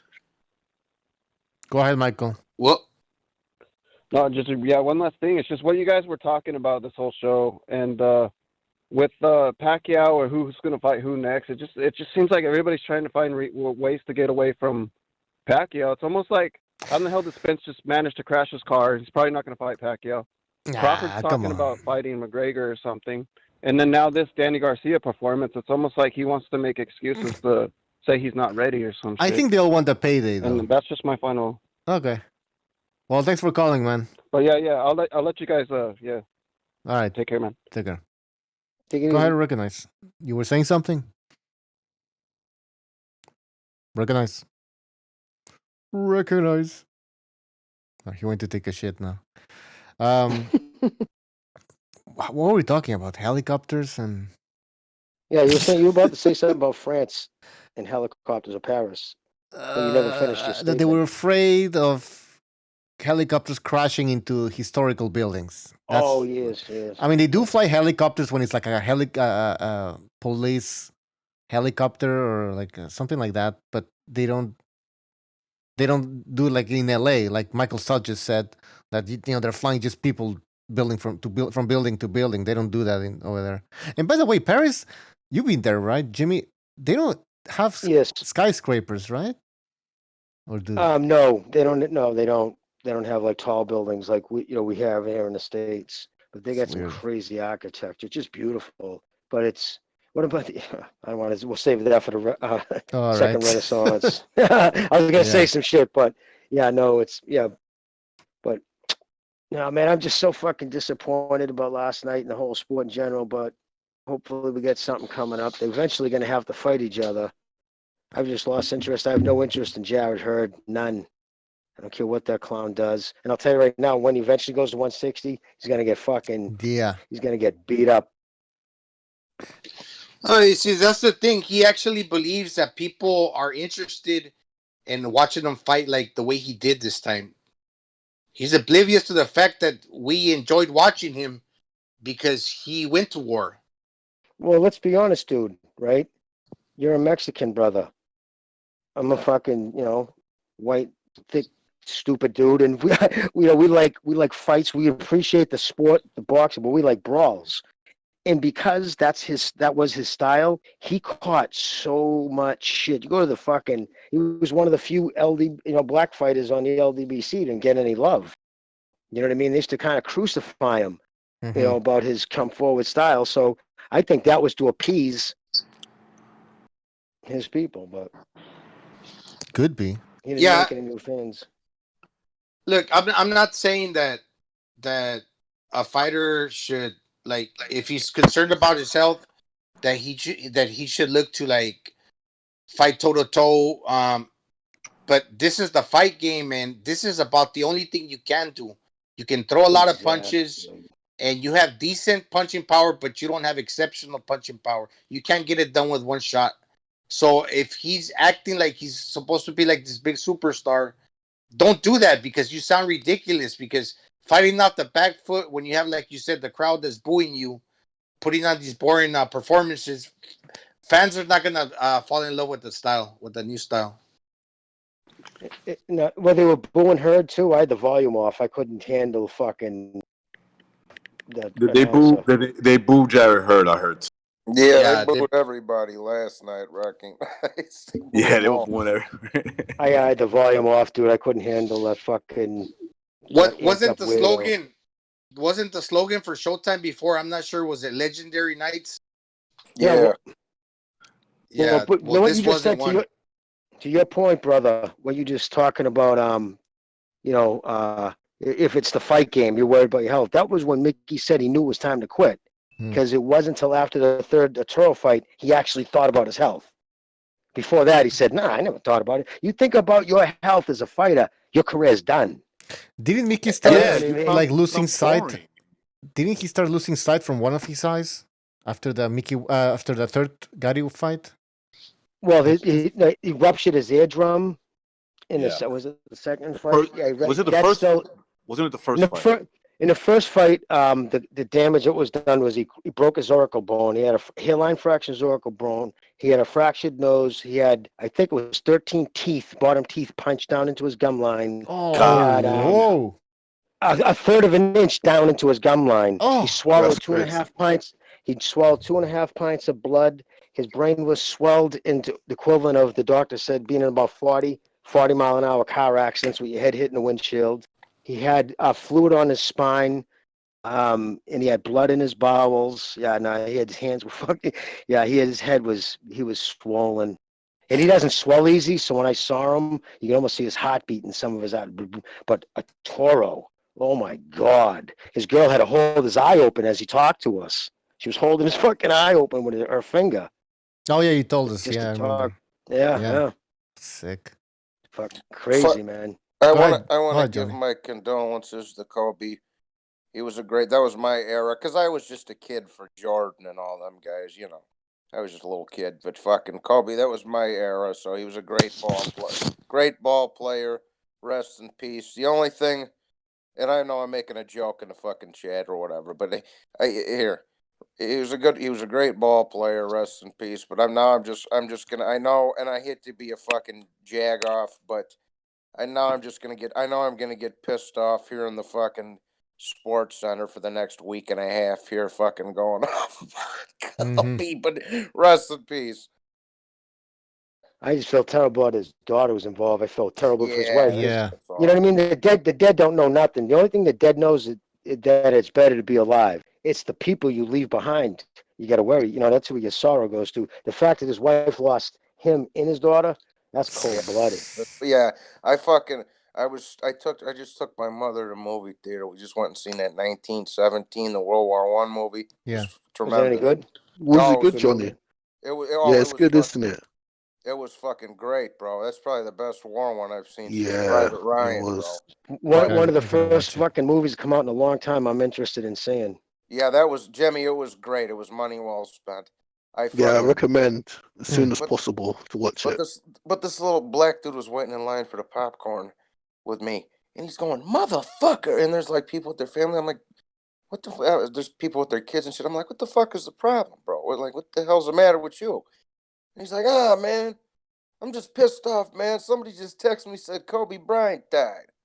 I says, oh shit. And I was like, yeah, it's fucking terrible. Them celebrities them fucking famous people got a jinx with the helicopters. Stevie Ray Vaughan died in a helicopter. Marciano. Well, yeah, Leonard they're all Skinner. rich, so they all take helicopters. And he wasn't even Stevie Ray Vaughan. They weren't even high up, too. They went down because of the angle. It was because sometimes when that helicopter goes into a dive on the side, it'll pick up crazy amount of speed. Because they caught the high wires, and when they went down, the helicopter was, bang, and screwed him into the ground. Damn. Yeah. He just got clean, man. Fucking Stevie Ray Vaughan. First time in 18 years, clean of heroin. Clean like 18 months, man. Just had an interview. I never felt so good. Literally right before he climbed on the helicopter, one of the last things he said. Bet you he wishes he stayed fucking high. Yeah, Stevie Ray is one of the all-time greats, man. That dude's. Dude, I saw him 3 times. I saw him Did live you? 3 times, dude. Oh, yeah, fucking right, dude. I'm a huge blues rock dude. I love metal. I love all that shit. But oh yeah, Stevie Ray Vaughan. Kidding me? Saw him in 86, 87. and I don't remember if it was the tour that he actually died on, but he was up in a helicopter. Was he with like Billy Graham, the big producer too, the music producer, crashed out with him. SSB28 in the chat is saying that breaking news, there was 9 people, not 5 in the helicopter. So before they said it was 3, now 5, and now, so that 9 people. Jesus. Yeah. There's apparently there was a fire on the chopper, and I just put it to question. This was his personal helicopter. Who was his crew that he hired? Why don't they do like checks on? I suppose you have to do like a PMCS. Have to check the vehicle inspection. Well, what's going on there, dude? Usually, I can tell you how they're usually in those lease. When you lease a helicopter, say if you have that kind of money, you can lease a helicopter. Say if you know you got to go somewhere, right? They want at least probably an hour. You call ahead. They'll have somebody there gas up your copter. Now there's usually a rotation of either pilots there or they're on call. Then the airport will call and find out whatever's on duty. And so you don't always have the same pilot. You don't always have the same fucking people checking your copter, checking your plane. That's why a lot of guys who have small planes check it themselves. They'll do the walk around themselves. Oh wow. It's just and the shitty thing is, why can't it be some dickhead that gets blown up in a fucking helicopter like Antonio Johnny, Brown? like Broner, like Adrian Broner. No, I mean, fuck, I don't know. Let's throw Broner and Antonio Brown in a fucking helicopter wreck instead of Kobe Bryant, for Christ's sake. Didn't Broner's car was all shot up or something? Like he had with bullets. That motherfucker couldn't afford a helicopter ride now. Oh, he's asking for $10. Let me put the picture up again so people can help this guy out. Here you go. You're so Please give me $10. Send me a $10 super chat. Yo, I need a nickel bag and a quarter pounder, bro. Hook me up. Give me a couple of tens so I could buy me a bag, and I could have me some side money for some munchies afterwards. But somebody said it was a fire on the helicopter. Huh? That's weird. Yeah. There was the fire in the helicopter. They already found out. Is that what they're saying? How the hell did they already find out? Yeah. Because usually it's some kind of rotor wash with helicopters. Because you can usually put them down, you bring them down straight. I'll tell you, the most dangerous one. You can get damage to a fucking your blades above you. It's the one in the back. That's the dangerous one. Anything happens to that rear one, you're done. That's the one that controls you from going spinning in circles. If that thing goes, forget it. Yeah, man, that's scary. Helicopters are really scary. Is, yeah. But I'm telling you, man, you guys ought to try even a fucking you guys ever try one of those simulators. Try a simulator, like a real professional simulator. They have them at the mall sometimes too, but they're crazy. You'll see, it's actually really not. If you drive a motorcycle, you'll see, especially the gas system. Yeah, I just got on one of those, Jimmy, about a month ago at the mall. Nice. What's that, Gonzalo? Flight simulator, and I got into like this real badass one in San Diego, and the Navy, the Midway. It's a ship. They had like this real badass one that simulates a flight. I really enjoyed that one. They have one in upstate New York.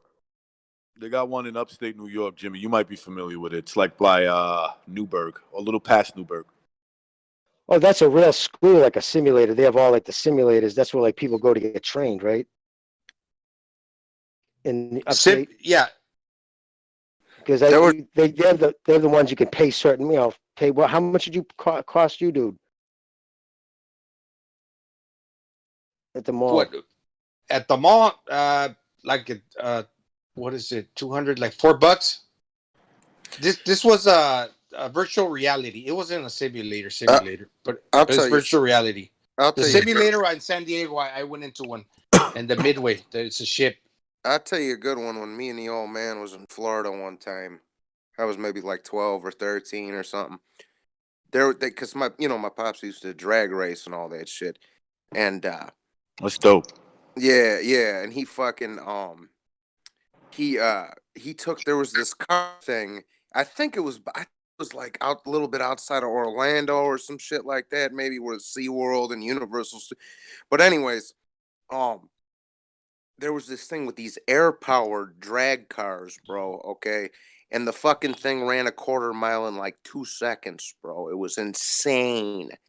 And I've been in a lot of fast fucking cars, bro. That shit was wild.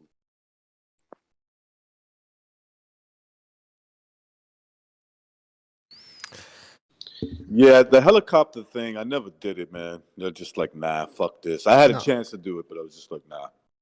Nah, you should do it. They're fun, man. And to join it, like you said, but I'll tell you right now, if I was to hire anybody, always go for ex-Navy pilots.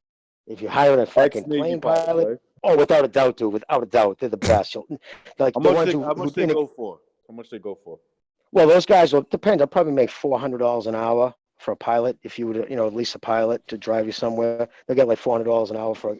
But the ones who work, especially the ones with the Coast Guard, those guys go out in lightning storms. Like you don't do that in a helicopter because it's a lightning rod. Plus, it's crazy too. That wash, it's nuts. Just like you're in, say if it's not even raining, nothing. You go to like your landing. Say you throw something down out of a fucking helicopter. That rotor wash spinning around so much creates so much static electricity. If you drop down like a fucking, somebody reaches up to you and touches you, oh, dude, you'll fucking literally blow your fucking head apart with electricity.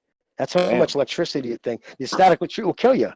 Yeah. Seriously, like if you were to touch something metal from a helicopter hovering, like with a metal pole, you'll kill you. It's nuts how much it's, yeah. So there's a bunch of little things like that you got to realize, but it's not really that hard to fucking fly. It's just when you get in trouble, there's nothing you can do. It's just Black Hawk down, and you hold on your ass, man. Yeah. I remember they used to make us duck our heads every time we got off the Black Hawk. We had to duck our heads because the blades kind of like when they're spinning, they rotate down. It's not going to cut your head off necessarily, but they It's for a wind just do it gust. as a safety precaution. Well, if a wind gust hits, say if you suddenly got, like you've been standing and suddenly a strong wind will hit you. If you're like coming off a helicopter and you're on the end of the fucking blade and a strong wind, it theoretically can happen. It almost probably never does. So that's why you always see people duck, except for like the president, because his is high enough the blade wouldn't hit him. Because they stopped doing that with the president. He was the first helicopter that was made where you didn't have to duck because they thought it looked unpresidential. I think it was during the 70s. They have, see the fucking commander in chief bend over. Back when they used to have respect for the office. That's right. That's pretty interesting. Yeah. But yeah, that's the reason why they have you duck coming out of a helicopter with the blades at full road. Plus, it's on the way down because it's holding the plane down. So all you got to do it's like a ceiling fan. You just turn the blades. It just instead of sending the wind down, it sends it up. Yeah. Dude. This ceiling fan. I remember I used to sleep on the bunk bed with my cousin one time. His brother was on the bottom, but he was the oldest. And me and the other little one had to stay on the top bunk, and his fucking bed was so close to the ceiling, and the fan was going. I woke up in the morning, the fucking thing just drilled me right in the fucking forehead. I had a big ass purple mark across my fucking melon for like a week. That must have woke your ass up, huh? Like what? Yeah, I was probably 6 or 7, dude. It just fucking wham right out of bed. I was like. Even then, I was like, God damn it. Whatever. So this guy, he played basketball his entire life. 20 years as a pro, he made all the millions. And as soon as he's going to start enjoying his retirement, this happens to him. Yep, Crazy. that's how life is, man. I mean, you can wish to make that kind of money. And like he was, look, man, like I said, the only thing that I feel bad for is like, obviously you feel bad for somebody you've seen playing, right? Even though they might be evil in certain things they do, and I don't know that about Kobe. But the fact that his daughter died, like, at the end of that, at the end on the back end of that, there's a wife that just lost her husband and her daughter. Like that's Hey, remember when he got caught cheating on her and he had to buy that fucking $5 million ring? Yeah. Remember that shit? Um, Bought her that $5 million ring. She openly admitted that's why she stayed. She said that was commitment. Bought like the 7-carat $5 million. She had him by the diamond. balls after that, boy. Oh yeah, she did. And Night in another thing, California, 50-50. Woohoo! Ooh. and another thing, guys, mentioning the daughter. He just had a baby daughter. Also, Yeah. He had. She was like 7 months old. That's right. They need to put a fucking. That's why I get mad because they got all this Michael Jordan. Like if you go downtown Chicago, they got all this Michael Jordan shit hanging up anywhere, and they got like one fucking thing for Walter Payton, and Walter Payton was the fucking class act outside of, and Jordan was kind of a dick. Like, the fuck is wrong with y'all, bro? Put some fucking Walter Payton shit up in here. What's the matter with y'all? Yeah, Chicago. I could imagine that's like they love Jordan, right? Like that's. Oh, dude, forget about it, bro. Yeah. I never seen anybody fucking gain more yards after first contact, ever. Then Payton, right? Walter Payton. Nobody's ever gained. Nobody. That was what made him so like. It wasn't just dipsy doodling. Even if you got your hands on him, dude, he was just slippery. Strong, bro. He was a strong dude. Big legs, and he had just the will. Every time he carried the ball, he carried it like he said it. It was like my life depended on it. Like, and he came to camp every year, even when he was already knew he was a Hall of Famer. He came to camp and he would tell reporters, "I got to stay sharp, man. My job's on the line." And some people say and they don't mean it, but that's how he. But that's the reason why. That's how he treated it. Yeah, that's how he exactly. Walter, from everybody like the OGs that I know that met him and shit, like they're like, bro, he was just the classiest, nicest spoken gentleman. Yeah, he was like in the fucking Alexis Arguello of football. You know what I mean? Yep. No, man, seriously, you never heard anybody say anything bad about him. Did a lot of shit for the community. No, he was just a true gentleman. Yeah, no, I always say he didn't get his. He's respected and stuff, but it's what happens with time, Yeah. You eventually they always Michael appreciate you after you leave. Which, speaking of that, why nobody respects Floyd Mayweather? Why? Because he's a troll. That's why he keeps reminding people of the bullshit. Did you really need to read an article to think that a woman who would marry him wasn't a little like, you know what I mean? No, what I'm saying is, it was interesting to read. Just no, I know. I'm just busted stuff. I'm just saying, right? I mean, think about it. His character attracts the wrong type of crowd. Exactly. You know what I mean? He wasn't going to grab. Some fucking Wellesley graduate. Just like we like to give girls, we'll say, that girl likes the bad boys. There are dudes that like bad girls. That's a fact, bro. Especially when it's like a lust thing. Like, it's obvious, right? When you're out there searching for like just meaningless sex, you're looking for the bad bitch. You're not looking for the little angel. Good pussy. Good pussy. I'm telling you right now. I tell people all the time. Good pussy is the most dangerous thing to a guy. Yeah. I've seen strong-willed motherfuckers go goofy for good pussy.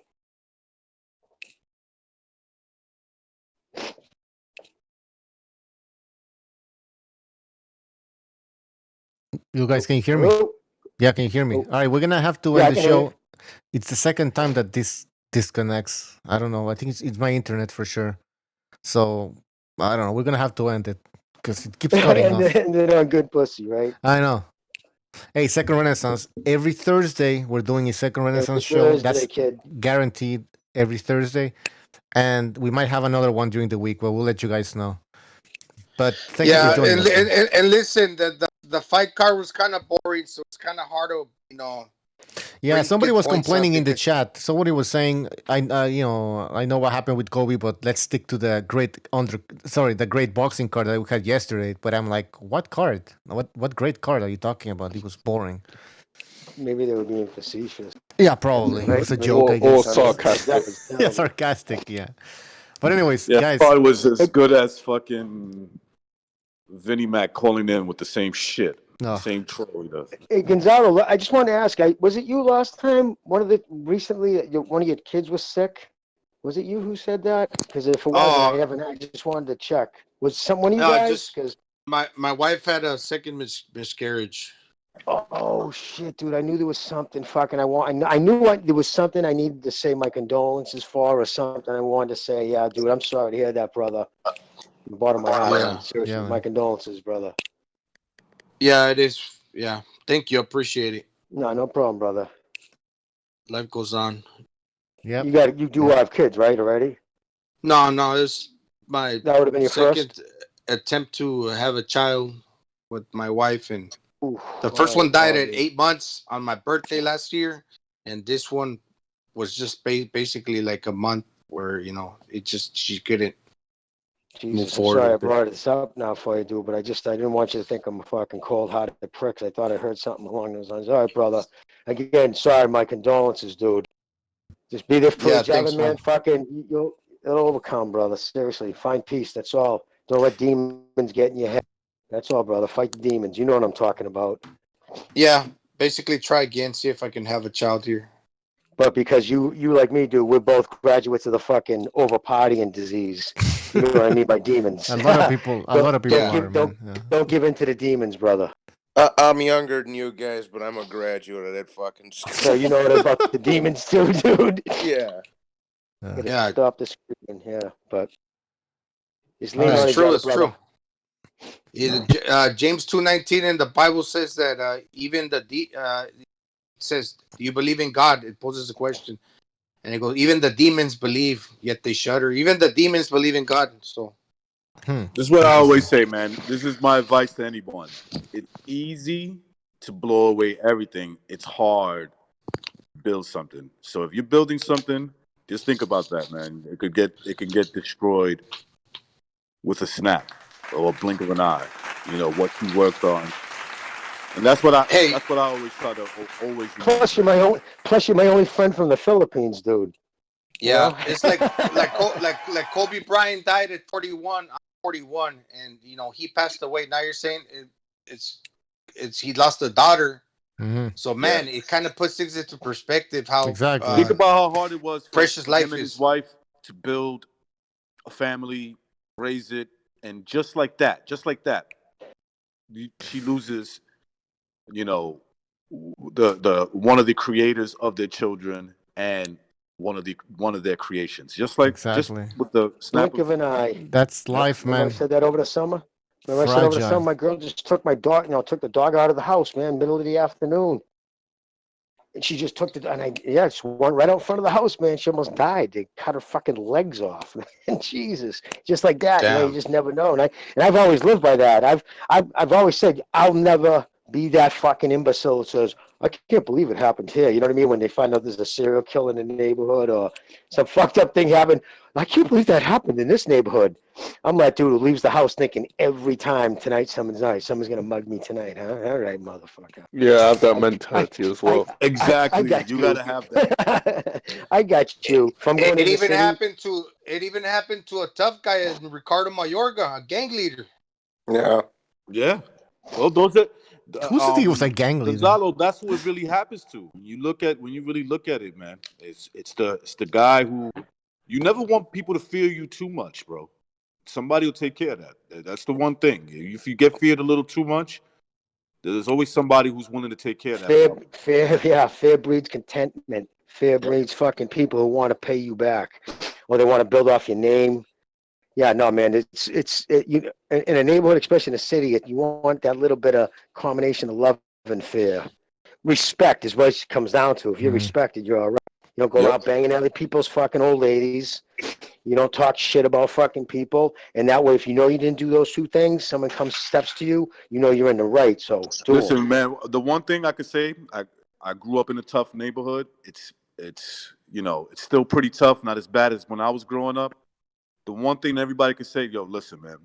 Any problems I had with that dude, Rec, it was one-on-one. He always wanted a one-on-one. He didn't care about jumping people. And then after that, like men, shake hands and we let it go. I was never the type like, yo, I'm going to come back and shoot you. I'm going to get my boys. We jump you back and forth. Yes, that happened, but that happened because the other side, person I was dealing with, wanted that way. He wanted it that way. So yeah, exactly. Sometimes you're dragged in and Back shit. back in Tijuana, I had a friend. and I learned this from him. I actually did a couple of times. Look what he used to do. He sit around the guys, the people, and he bust out a sharpening stone, and he bust out like a few knives, 3, 4 or 5 knives, and he would sharpen them. Then when he would leave the house, he'd stick him inside his big. He'd get a big jacket. He put him inside his jacket. But when we got out the house, he would hide them. He would hide them under a rock. He put them somewhere. So he walk around the neighborhood, and people would be thinking that he has like 3 or 4 knives inside his jacket. And people would fear him, but what they didn't know is they used to hide him all the time. So he plays psychology like that with people. Jesus. All right. On that note, I think gun. Oh, I'm sorry, dude. You gonna say something? Oh, No, you're letting it go. It's all over. All right.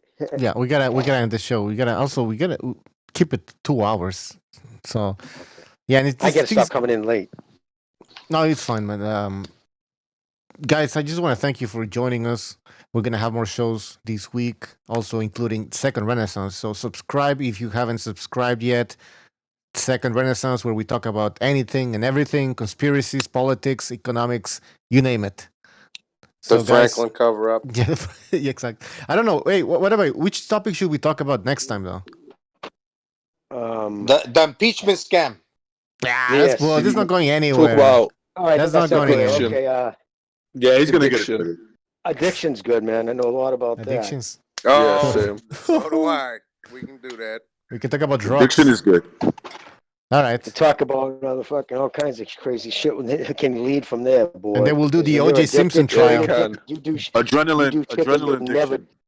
Right? Oh, that's You can any talk kind about. of addiction. All right. Yo, Jimmy, you can talk about. Sorry, I'll save it. All right, gentlemen. You guys all have a great night. All right, be safe. Peace, All right. fellas. Take care, guys. Peace. Guys in the chat, thank you for joining us. We'll see you next time. Take care. I'm disappointed in every one of you. I'm sorry, I don't mean to offend you. I'm disappointed in every one of you. I kiss you on the mouth. No, I'm not cool with that. I'm sorry. One more time. I'm disappointed in every one of you. I mean, I'm dealing with degenerate animals. I'm disappointed in everyone. Disappointed in everyone. All right, come on. Honestly, I can't do it, man. I'm disappointed in everyone. Let me tell you why. It's gonna be all right, Nicky. Go ahead, shoot. He just killed a little fucking man. What are you going to do about it? Yeah, because you got nothing. You don't got a thing. Yeah, because you got nothing. Lomito! You got nothing. I want to get out. I want to get out of this rat hole. I want to get online. I need BDA Boxing.